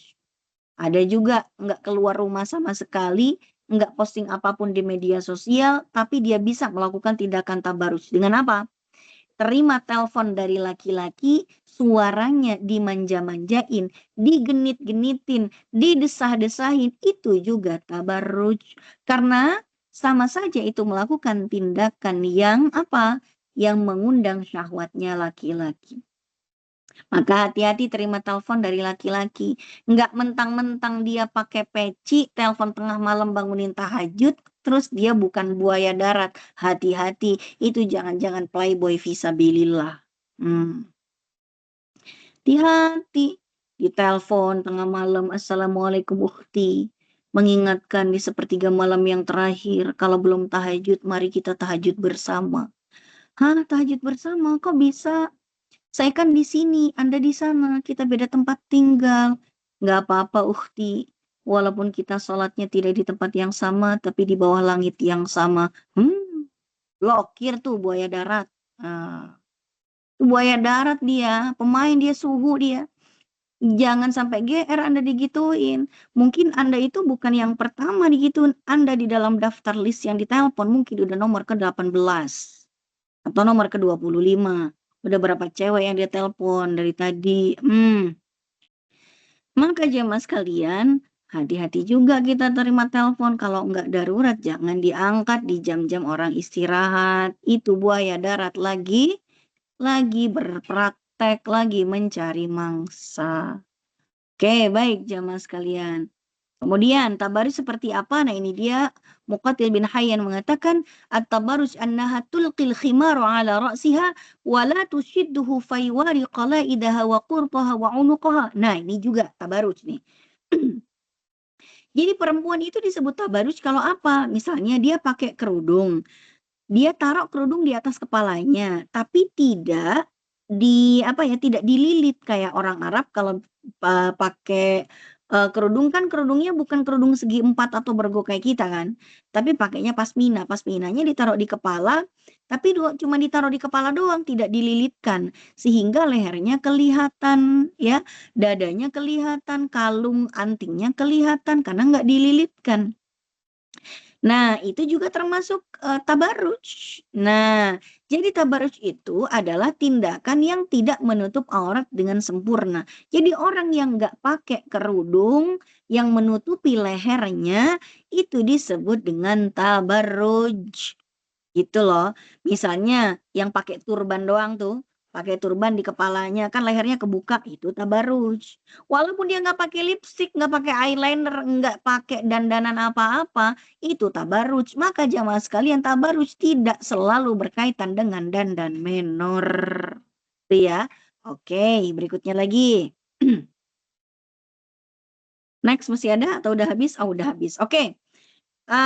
Jamaah sekalian, kalau udah waktunya tanya jawab silahkan. Kalau nanti mau sedikit membahas tentang fatwa di MUI berkaitan dengan tanam benang, itu udah ada fatwanya. Kemudian apalagi ya, yang sudah ada fatwanya itu selain tanam benang itu ada botox, ada operasi kecantikan, itu sudah ada dari tahun 2020 di nomor 21 sama nomor 40 sama nomor 41. Itu tentang tanam benang, botox, dan operasi plastik. Operasi plastiknya itu bukan pakai plastik dari ember ya. Itu hanya istilah aja. Jangan dikira ada ember udah bolong dilelehkan dioperasi, itu enggak ya. Nah, itu hanya istilah aja, plastik surgery kita bilang. Ada yang boleh, ada yang tidak boleh. Nanti kita bahas kalau misalnya masih ada waktunya. Tapi sekarang kita buka tanya jawab dulu. Jika ada yang perlu ditanyakan berkaitan dengan materi kita hari ini, silakan. Jazakillah khairan katsiran Ustazah Aini atas pemaparannya ya. Sangat menarik nih, karena wanita tidak akan terlepas dari untuk membuat dirinya cantik ya, Ustaz ya. Pasti setiap harinya pengen cantik terus. Oke. Kita udah banyak nih Ustazah untuk pertanyaannya. Baik. Dari Kak Arwa Vindanara, Ustazah, kalau pakai parfum karena untuk pelengkap penampilan dan supaya fresh Ya, untuk diri nge-lag. sendiri, boleh Aku ya, sering nge-lag ya.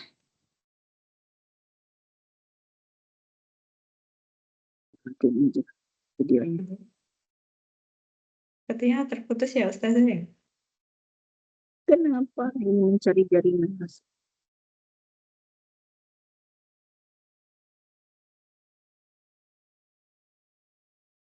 Oh ya.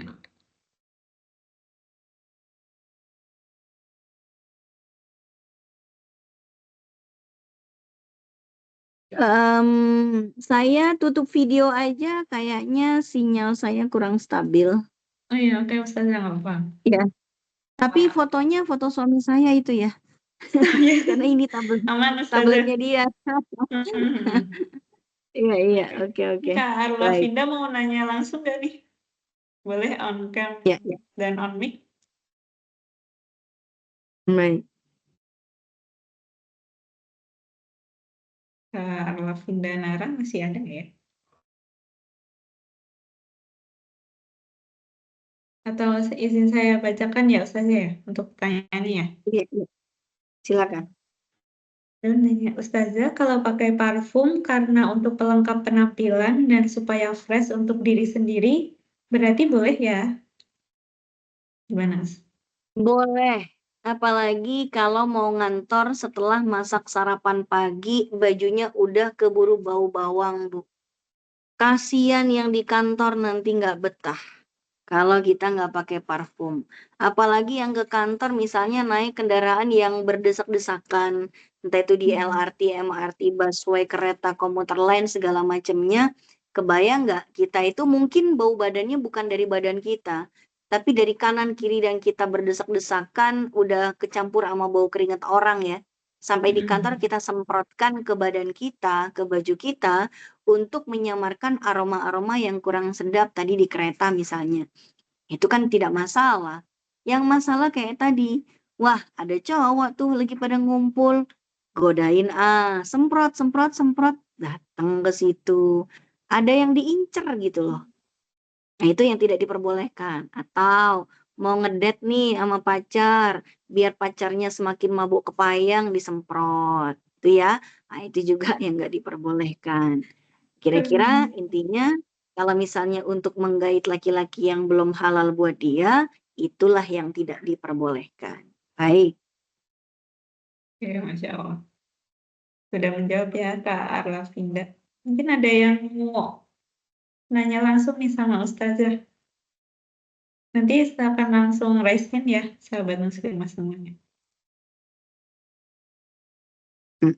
Lanjut ke, ini ada pertanyaan lagi Ustazah. Ini Kak Mutiara kayaknya penasaran banget nih. Boleh kita undang nih. Kak Mutiara Maulidia Putri Jamali.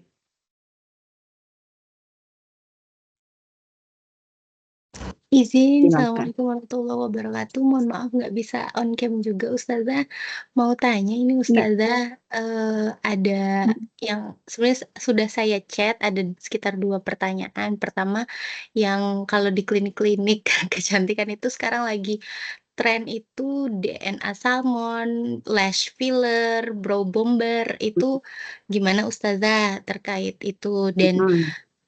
Yang kedua ini berhubungan sama kegiatan pekerjaan sehari-hari ya, misalnya ketika kita mau jadi Mhm. pembicara atau kita harus presentasi di depan audiens, kalau di teori-teori public speaking itu kan yang pertama kali harus berpenampilan menarik tuh Ustazah. Nah, sejauh mana kita, muslimah ini Ustazah apa, ketika menjadi atau tampil di depan publik gitu maksudnya untuk seminar atau untuk ya kajian seperti itu, untuk memberikan presentasi, sejauh mana kita boleh berpenampilan menarik dalam kaidah syariat Ustazah? Terima kasih. Mhm. Iya. Berpenampilan menarik, pramugari juga berpenampilan menarik, tapi ada yang pakai kerudung. Anchor, pembaca berita di TV One, Metro TV, dan lain sebagainya, sekarang udah pakai kerudung, tapi bukan berarti mereka tidak tampil menarik. Tina Talisa sekarang pakai kerudung, nggak kalah cantiknya dari sebelum dia pakai kerudung. Dia memakai kerudung, dia bajunya tidak ketat, bajunya longgar, bajunya sopan, celana kulotnya lebar, menarik gitu ya. Jadi masalah menarik itu berbeda dengan masalah sensual. Menarik ya menarik, sensual ya sensual gitu. Nah kalau mau yang sensual ya pakaiannya ya kayak penari, latar kali ya yang, ketat di mana-mana, ditonjolkan semua lekuk tubuhnya, jalannya dibengkok-bengkokin gitu ya, ngomongnya genit-genitin, nah itu namanya sensual. Menarik sih enggak, kalau menurut kita, menurut bapak-bapak kali menarik kali ya. Tapi maksudnya menarik di sini adalah penampilan yang bajunya rapi disetrika, aromanya, tidak mengganggu orang lain, ya kan, penampilannya pakai dandanan yang ya, dalam artian sewajar-wajarnya, tidak yang ya pakai makeup silakan saja, pakai kontur, pakai blush on, pakai eyeshadow, tapi semuanya seperlunya, nggak usah kayak dandanan orang mau jadi pengantin kan. So, selama semuanya itu wajar dan tidak apa ya, bukan tujuannya untuk menarik perhatian dan berpenampilan sensual, pada dasarnya silakan-silakan saja.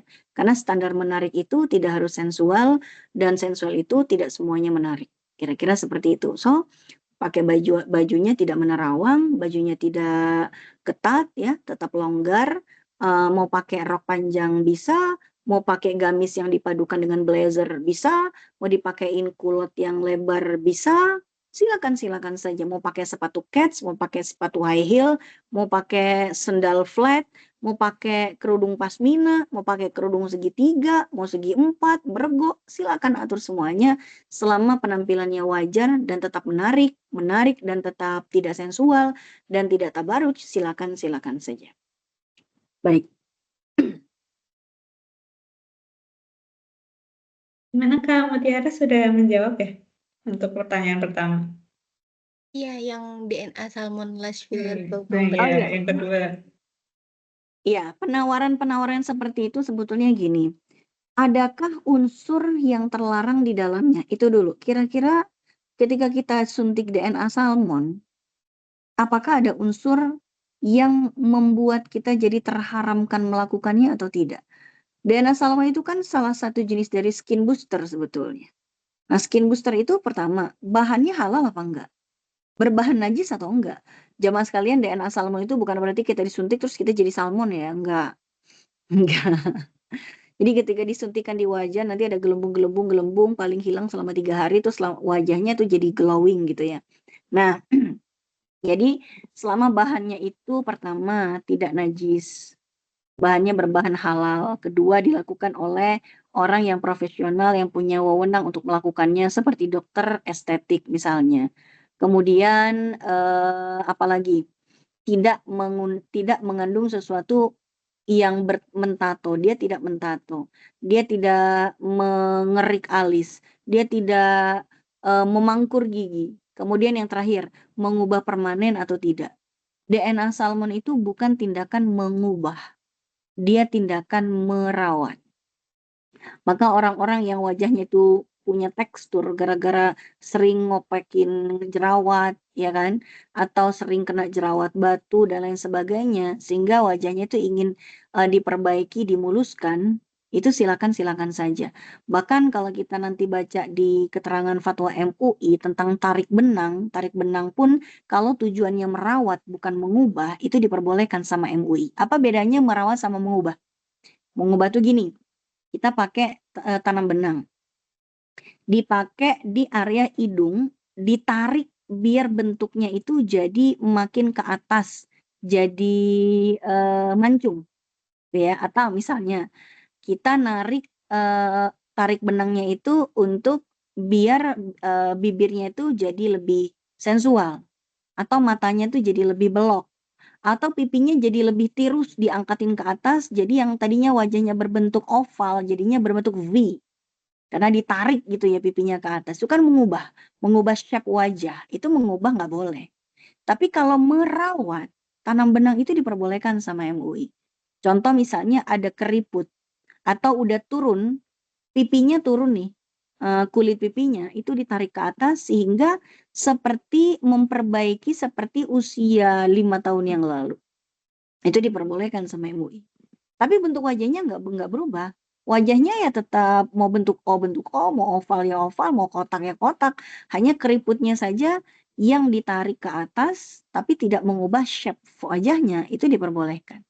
Atau misalnya ada orang yang wajahnya asimetris. Nah, itu kan aib ya. Ada orang yang pipinya tirus, yang kirinya tirus, yang kanannya tuh tembem. Akhirnya disamain, entah yang kirinya ditembumin kayak kanan atau kanannya ditirusin kayak yang kiri, biar simetris. Itu diperbolehkan. Kenapa? Karena itu memperbaiki aib. Jadi merawat, mengobati, dan memperbaiki aib itu tidak dipermasalahkan. Yang dipermasalahkan itu adalah mengubah. Nah, DNA salmon itu tidak mengubah. DNA salmon itu merawat dan memperbaiki. Memperbaiki tekstur pipi yang tadinya mulus, tiba-tiba sering ada jerawat dan jerawatnya kita kopek-kopekin, akhirnya ada banyak tekstur-tekstur kulit yang bermasalah di situ. Akhirnya disuntik DNA salmon biar apa? Biar kembali seperti wajah itu sebelum datangnya jerawat-jerawat yang parah itu. Gitu ya. Dan mau orang suntik kalau misalnya wajahnya itu udah tidak seputih Luna Maya kayak kulit saya nih. Walaupun saya mau pakai DNA salmon, kulit saya tidak akan sekinclong Luna Maya karena ton warna kulitnya emang beda. Emang beda. Ya glowing sih, tapi nggak akan seputih gitu. Warna kulitnya nggak akan dirubah. Tidak terjadi pengubahan warna kulit, tidak terjadi pengubahan bentuk wajah, maka tidak ada efek yang dianggap sebagai unsur yang terlarang tuh nggak ada. Itu merawat, bukan mengubah. Kira-kira seperti itu. Silakan saja kalau mau DNA salmon. Nah, kemudian eyelash misalnya sekarang. Nah, eyelash itu kan tindakan yang menanam atau menyambung sih tuh eyelash. Ada yang menyambung kayaknya. Jadi bulu mata palsu itu disambungkan ke bulu mata yang asli. Kalau nggak salah ya. Correct me if I'm wrong ya. Jadi kalau misalnya bulu mata yang palsunya itu disambung ke bulu mata yang asli, kemudian dibikin lentik, sehingga terlihat seperti bulu matanya tuh indah banget, cantik banget. Nah, sekarang ini masuknya ke pasal apa nih? Ke pasal menyambung rambut akhirnya kan. Nah, apa hukumnya menyambung rambut? Kembali lagi ke situ. Nyambung rambut itu kan yang terlarang adalah menyambung rambut dengan rambut yang asli. Rambut manusia. Kalau bulu matanya itu adalah bulu mata asli manusia, berarti kan nggak boleh. Sekarang pertanyaannya, yang disambung itu bulu mata asli manusia apa bulu mata sintetis? Kalau bulu matanya sintetis, ya berarti pada dasarnya tidak terlarang. Cuman yang harus jadi pertimbangan adalah nyambung itu kan pakai lem. Lem itu pada dasarnya waterproof. Nah, kalau misalnya bulu mata kita itu disambung dengan bulu mata sintetis pakai lem, berarti ujung bulu mata asli kita itu tertutupi dengan lem yang tidak bisa ditembus air. Jadi kalau mau pakai bulu mata eyelash tadi, ya boleh sih, tapi kalau tiap kali berwudu dicopot. Lemnya dibersihin. Habis wudu tempel lagi. Habis berhubungan badan, mau mandi, copot lagi, bersihin lagi lemnya. Habis itu pasang lagi. Ribet nggak? Itu aja Ribet. kira-kira. Heeh. Oke, DNA salmon sama eyelash tadi ya, sama apa lagi satu lagi tadi? Sama Pro Bomber itu, Ustazah. Apa itu? Apa itu? Saya belum pernah Boleh. dengar. Nah Ya. itu, Kak Mutiara boleh dijelaskan? Saya juga baru denger ini. Yang lash filler itu promonya ya Ustazah, sama yang brow Hmm. bomber itu merapikan alis dan bulu mata dengan vitamin agar lebih panjang gitu-gitu sih Ustazah kayaknya. Oke. Jadi dia berarti sama kayak ini nih yang menumbuhkan jenggot ya, berarti sama kayak gitu. Jadi vitamin ya kan sama kayak kita pakai serum wajah. Itu kan kita memakai vitamin, ada yang niacinamide, ada activated vitamin C, ada AHA, ada BHA, apalagi retinol dan lain sebagainya. Pada sebagian perempuan itu berefek kelihatan, ada yang biasa aja nggak kelihatan, ada yang nggak cocok dan lain sebagainya. Itu tidak mengubah sebetulnya. Kayak gini, saya mau minum multivitamin, boleh nggak sih? Biar saya tuh lebih kuat, staminanya lebih kuat, boleh nggak sih? Ya boleh. Boleh Kalau banget. misalnya disuntikan vitamin, itu kan hanya merangsang pertumbuhan rambut agar lebih panjang dan kuat. Ibaratnya kita menanam padi, kita kasih pupuk biar lebih kuat, biar tidak terserang hama dan lain sebagainya. Maka kalau sifatnya hanya pemberian vitamin, it's okay. Atau misalnya dikasih minyak-minyakan tertentu untuk merangsang pertumbuhan merangsang folikel-folikel rambut di bawah kulit agar segera naik ke atas gitu kan. Ya itu namanya bukan mengubah sih sebetulnya. Itu merawat sebetulnya. Sama seperti kita minum vitamin, sama seperti kita mengoleskan serum dan lain sebagainya, nggak ada masalah. Cuman permasalahannya merapikan alis. Nah, itu tadi menarik. Apakah merapikan alis ini maksudnya adalah mengerik alis? Kalau misalnya ada unsur mengerik alis atau mencabut alis, berarti nggak boleh. Tapi kalau hanya sekedar diolesin atau disuntikin vitamin di dalamnya, biar rambut-rambut di alis kita jadi tambah lebat gitu, ya berarti itu tidak mengubah sama sekali. Itu tidak mengubah ya. Karena kalau memang di bawah, kalau memang folikel-folikel rambut-rambut di alis kita memang terbatas, mau disuntik dengan perangsang berapa kali juga nggak akan numbuh. Nggak akan numbuh. Nggak membuat suatu pemberian hormon baru gitu, enggak. Ya kalau misalnya alis kita tuh tipis, mau disuntik dengan banyaknya vitamin berapapun, dia akan tipis-tipis aja. Kecuali kalau memang aslinya di bawah kulit kita itu ada alis-alis yang belum nongol ke atas karena tidak ada boosternya.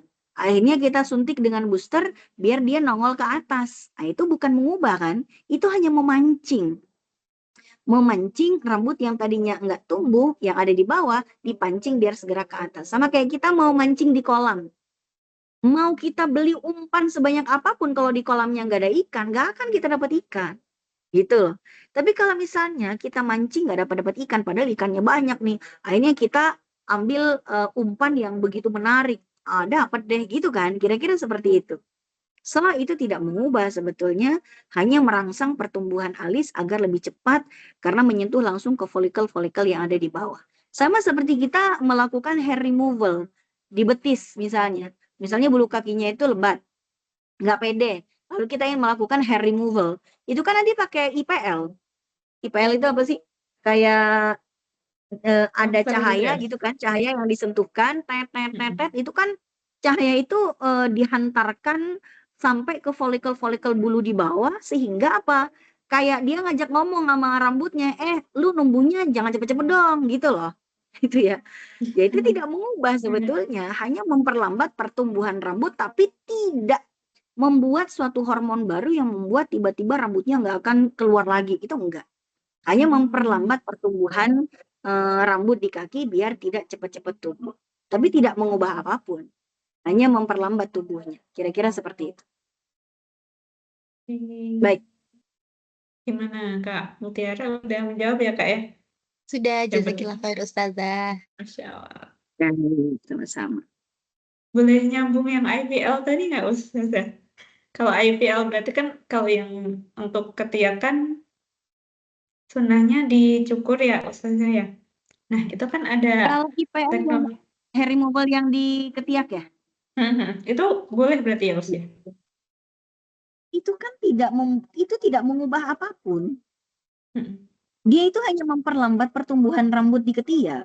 Jadi kan rambut bulu ketiaknya kan dicukur dulu kan. Habis itu Iya, dikasih IPL. Nah, mhm, dikasih IPL bla bla bla, itu nanti kan tumbuh lagi. Sebulan lagi itu tumbuh lagi. Cuman nanti memperlambat dia dan mhm, merangsang pertumbuhan bulu rambut yang lebih halus.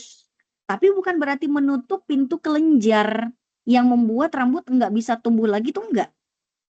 Yang nggak boleh itu misalnya nih, saya mau menutup semua pori-pori saya yang diketek, mau saya tutupin semua, biar kalaupun bulu mau keluar kagak bisa lu, gitu kan. Nah, itu nggak boleh dong. Itu mengubah namanya.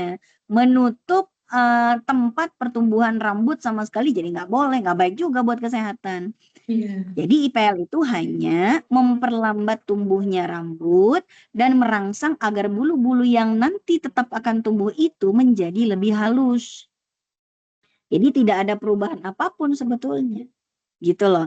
Tidak mengubah, tidak menutup, tidak mencegah rambut untuk tumbuh, tidak. Hanya memperlambat pertumbuhannya saja yang biasanya mungkin habis dicukur biasanya seminggu lagi numbuh lagi gitu ya. Nah ini kalau pakai mhm, IPL mungkin sebulan baru dia numbuh lagi. Kalau sampai setahun melakukan IPL misalnya, tetap tumbuh itu rambutnya, cuman hanya menjadi lebih halus karena melakukan perawatan gimana caranya biar rambutnya tidak tumbuh kasar. Ya sama kayak misalnya mhm, kulit kita pakai lotion. Lotion itu mengubah apa merawat? Merawat.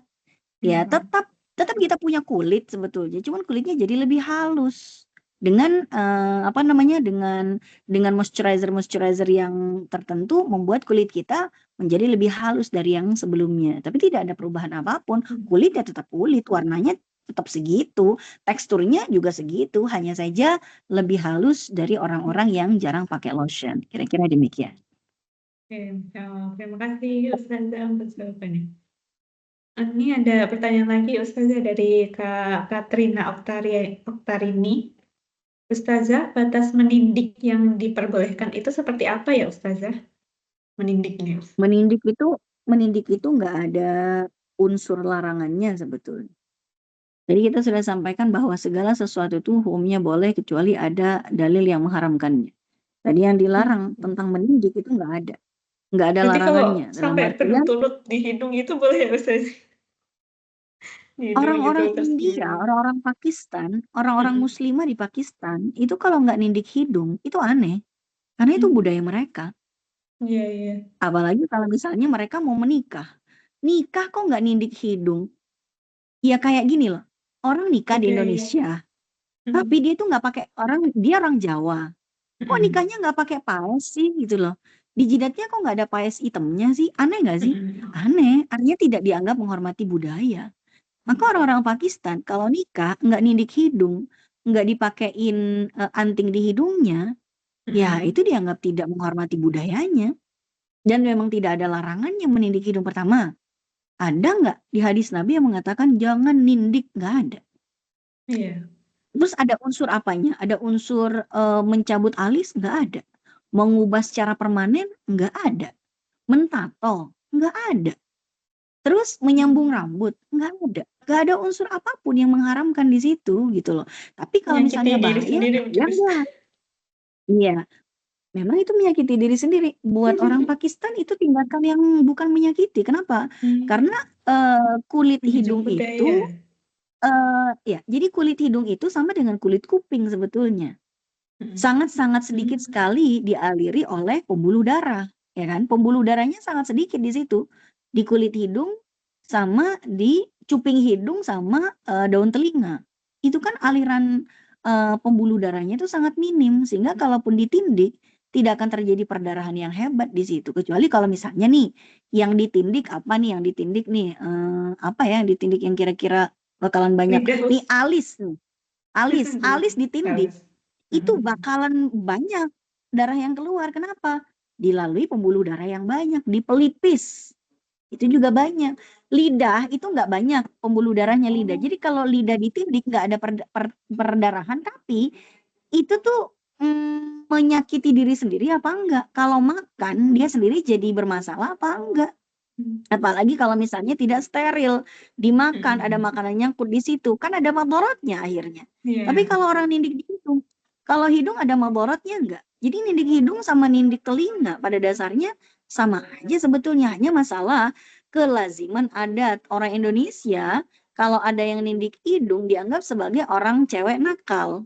Kalau di Pakistan nindik hidung itu dianggap sebagai menghormati budaya. Kalau ada anak nikah nggak tindik hidung, dianggap anak nakal, dia nggak menghormati budaya. Jadi kan masalah orf sebetulnya, masalah budaya sebetulnya. Gini, anak remaja SMP SMA kalau menjangin rambut itu dianggap anak nakal kan? Karena nggak lazim, karena kelas yang orf yang ada di sekitar kita adalah anak yang gondrong itu suka tawuran. Itu orf di kita. Orf itu apa ya? Tradisi, pandangan, stigma, paradigma. Nah, kalau di masa Nabi Muhammad itu rambutnya ya gondrong. Para sahabat yang gondrong ya banyak gitu loh. Nabi Isa pun panjang rambutnya, Nabi Sulaiman pun panjang rambutnya, gondrong rambutnya. Tapi nggak ada stigma di masa itu kalau rambutnya gondrong tuh nakal gitu, enggak. Jadi masalah urf aja sebetulnya. Ya kita menghormati urf masing-masing. Kalau guru BK nyuruh anak kita potong rambut, ya kita nggak usah berantem sama guru BK. Guru BK, Nabi Muhammad itu gondrong. Dalilnya adalah, nggak usah kita ribut seperti itu. Kenapa? Itu urf. Urfnya Bu di Indonesia yang gondrong itu anak-anak tawuran. Biar kita tidak menganggap anak ibu suka tawuran, tolong dong dipotong. Ya udah ikut aja. Toh nggak dosa juga kita motong gitu loh. Sama seperti nindik hidung. Kalau kita mau nindik hidung, kalau bisa jangan ada di Indonesia, tinggal deh di Pakistan. Jadi nggak ada yang mempermasalahkan. Kalau nindik hidungnya di Indonesia, jangan salahkan. Jangan salahkan kalau orang punya paradigma tertentu pada Anda. Bukan dosa sih, cuman ada sanksi sosialnya. Kira-kira seperti itu.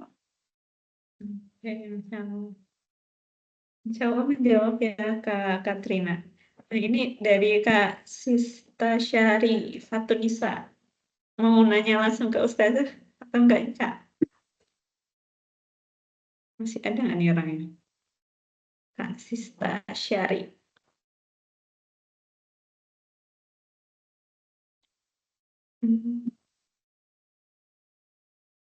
Ini yang saya bacakan ya, Ustaz ya. Ada 2 pertanyaan. Oh ini, ada Kak. Enggak, Kak Sista Syari. Fatunisa. Apakah bisa on mic?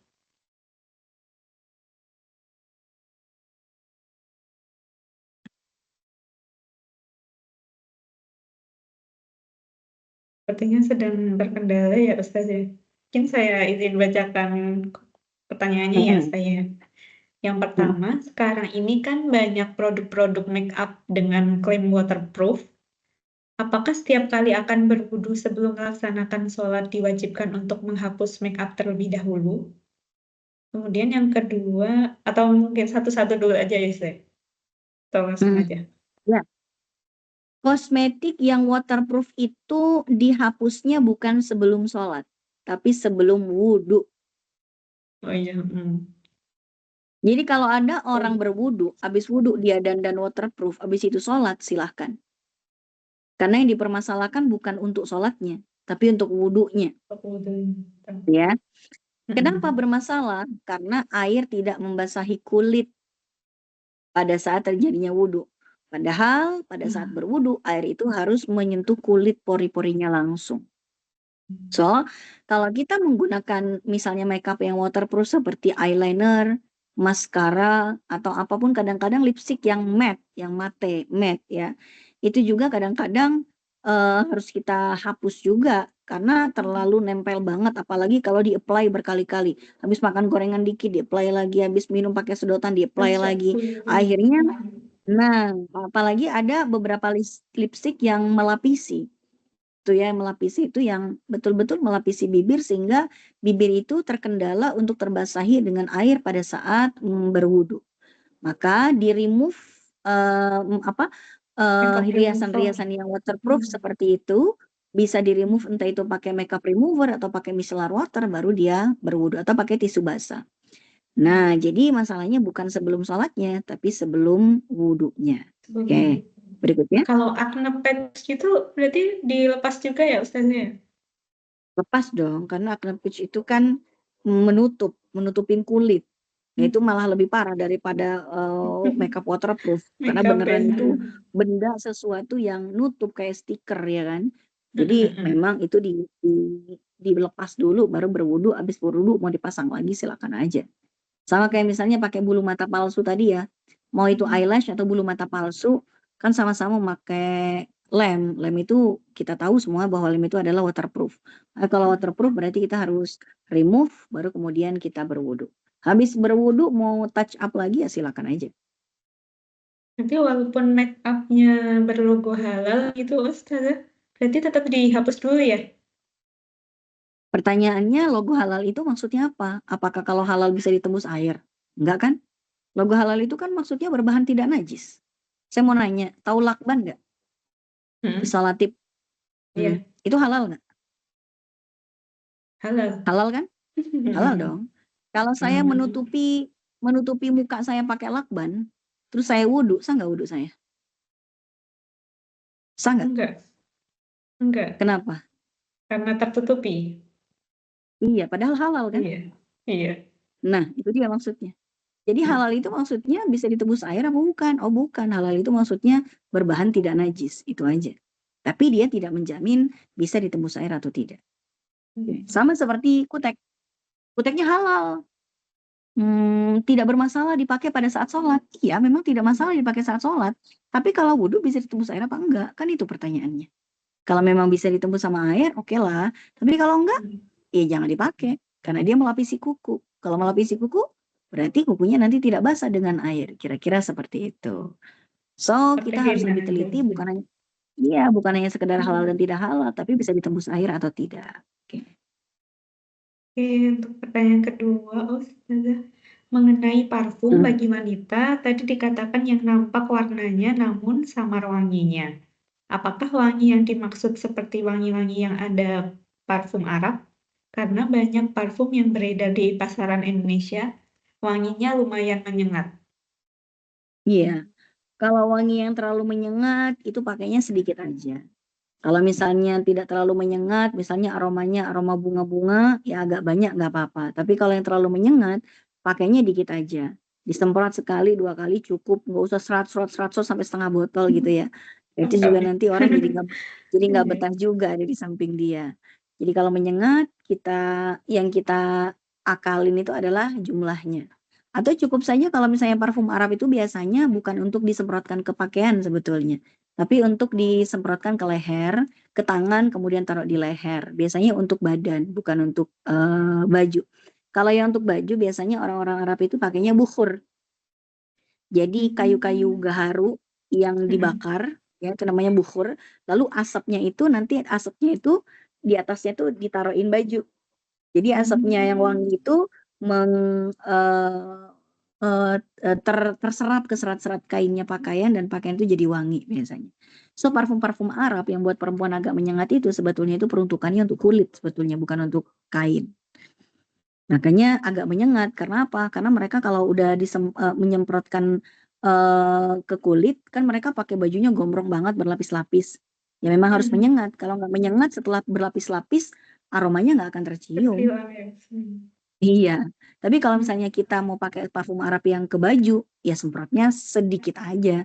Sekali depan, sekali belakang cukup. Udah nggak terlalu berlebihan, karena memang sudah sangat menyengat sekali. Oke. Lanjut nih, misalnya ada pertanyaan dari Kak Dona, mau nanya langsung ke Ustazah nggak nih?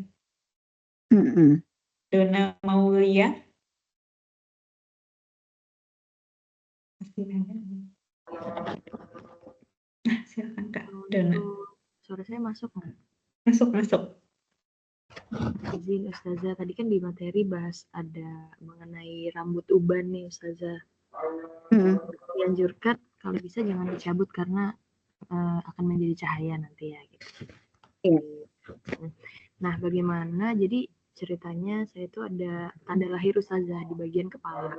deket rambut. Nah, tanda lahir dari kecil itu ternyata pada saat saya dewasa jadi menumbuh seperti ada uban gitu, Ustazah. Tapi dia tidak panjang, tapi cukup mengganggu karena dirasa kalau udah tumbuh tuh cukup gatel dan ya kelihatan gitu Ustazah. Kadang kalau misalnya udah terlalu panjang saya cabut, itu gimana Ustazah? Apakah sama aja? Ya, pada dasarnya mencabut uban itu kan tidak haram ya, hanya makruh saja. Makruh itu bukan berarti terkena dosa kalau melakukannya gitu, enggak. Hanya not recommended saja. Not recommended. Itu bagi orang yang enggak punya alasan untuk mencabutnya. Kalau misalnya ada alasan kesehatan atau ada alasan ketidaknyamanan, ada orang yang kalau numbuh uban itu gatelnya luar biasa dan dia jadi nggak konsen ngapa-ngapain, sholat garu-garu kepala, makan garu-garu kepala, ya pada akhirnya ya sebaiknya ubannya dicabut saja kalau seperti itu. Nah, yang dimakruhkan adalah orang yang mencabut ubannya tanpa ada alasan yang ada hajat yang tertentu. Hanya malu saja, gitu ya. Hanya tidak pede saja, hanya ingin menolak tua saja. Itu hal-hal yang tidak ada hajat seperti itu yang dimakruhkan.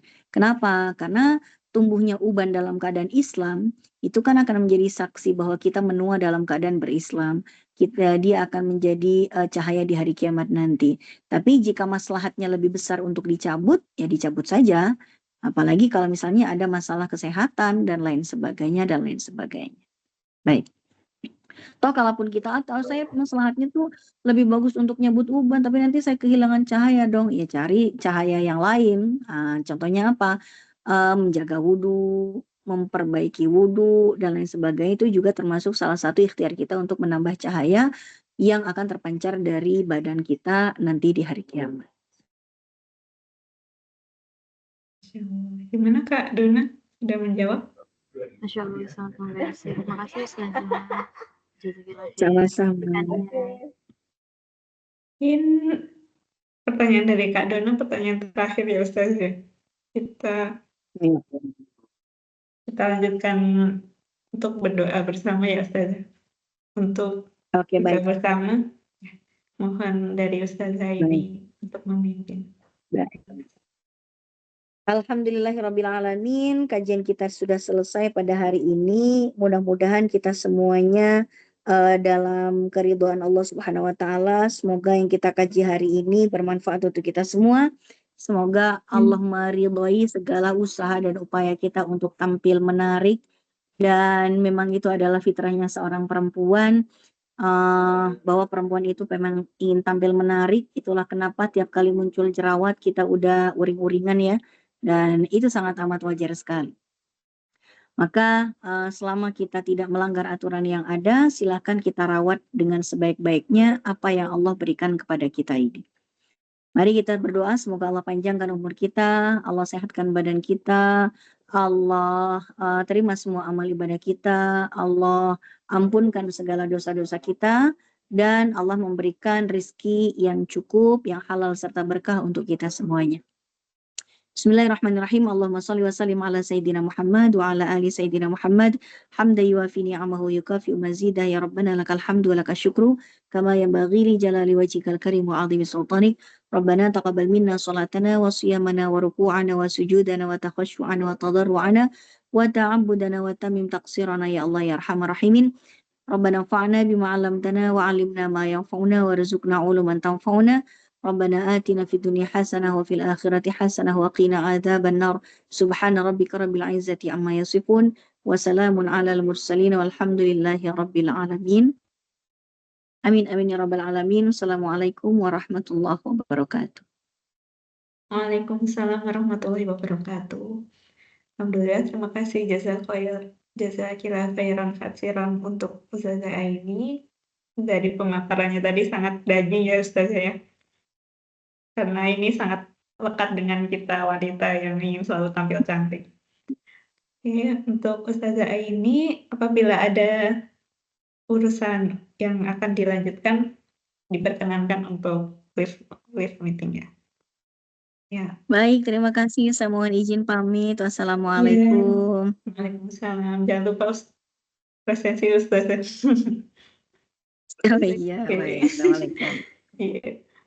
Nah, untuk sahabat muslimah sekalian, mohon berkenan untuk memberikan evaluasi terhadap penyelenggaraan kajian pada tautan berikut ya yang sudah dikirim oleh teman-teman panitia, supaya next kajian kita bisa lebih baik nih. Dan jangan lupa juga untuk melakukan presensi bisa scan barcode yang ada di layar. Kemudian untuk hari ini Kamila Sejen, teman taat dalam syariat, telah membersamai sahabat muslimah yang Masya Allah cukup ramai ya untuk hari ini. Insya Allah Kamila Sejen akan hadir secara rutin untuk menyelenggarakan kajian atau program-program lainnya. Stay tune teman-teman.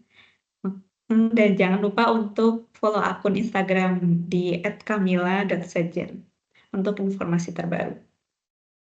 Semoga ilmu yang kita dapatkan dari Ustazah Aini hari ini menjadi semangat buat kita semua untuk menjadi muslimah yang semakin baik lagi. Makin cantik lahir batin dan tetap dalam balutan taat tentunya.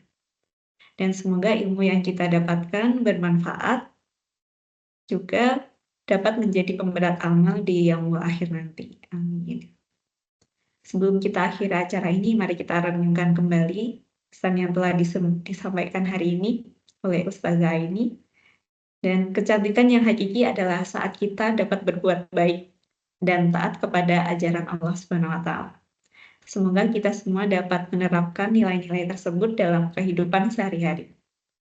Baik, mari kita tutup kajian hari ini dengan mengucap istighfar dan doa kafaratul majelis.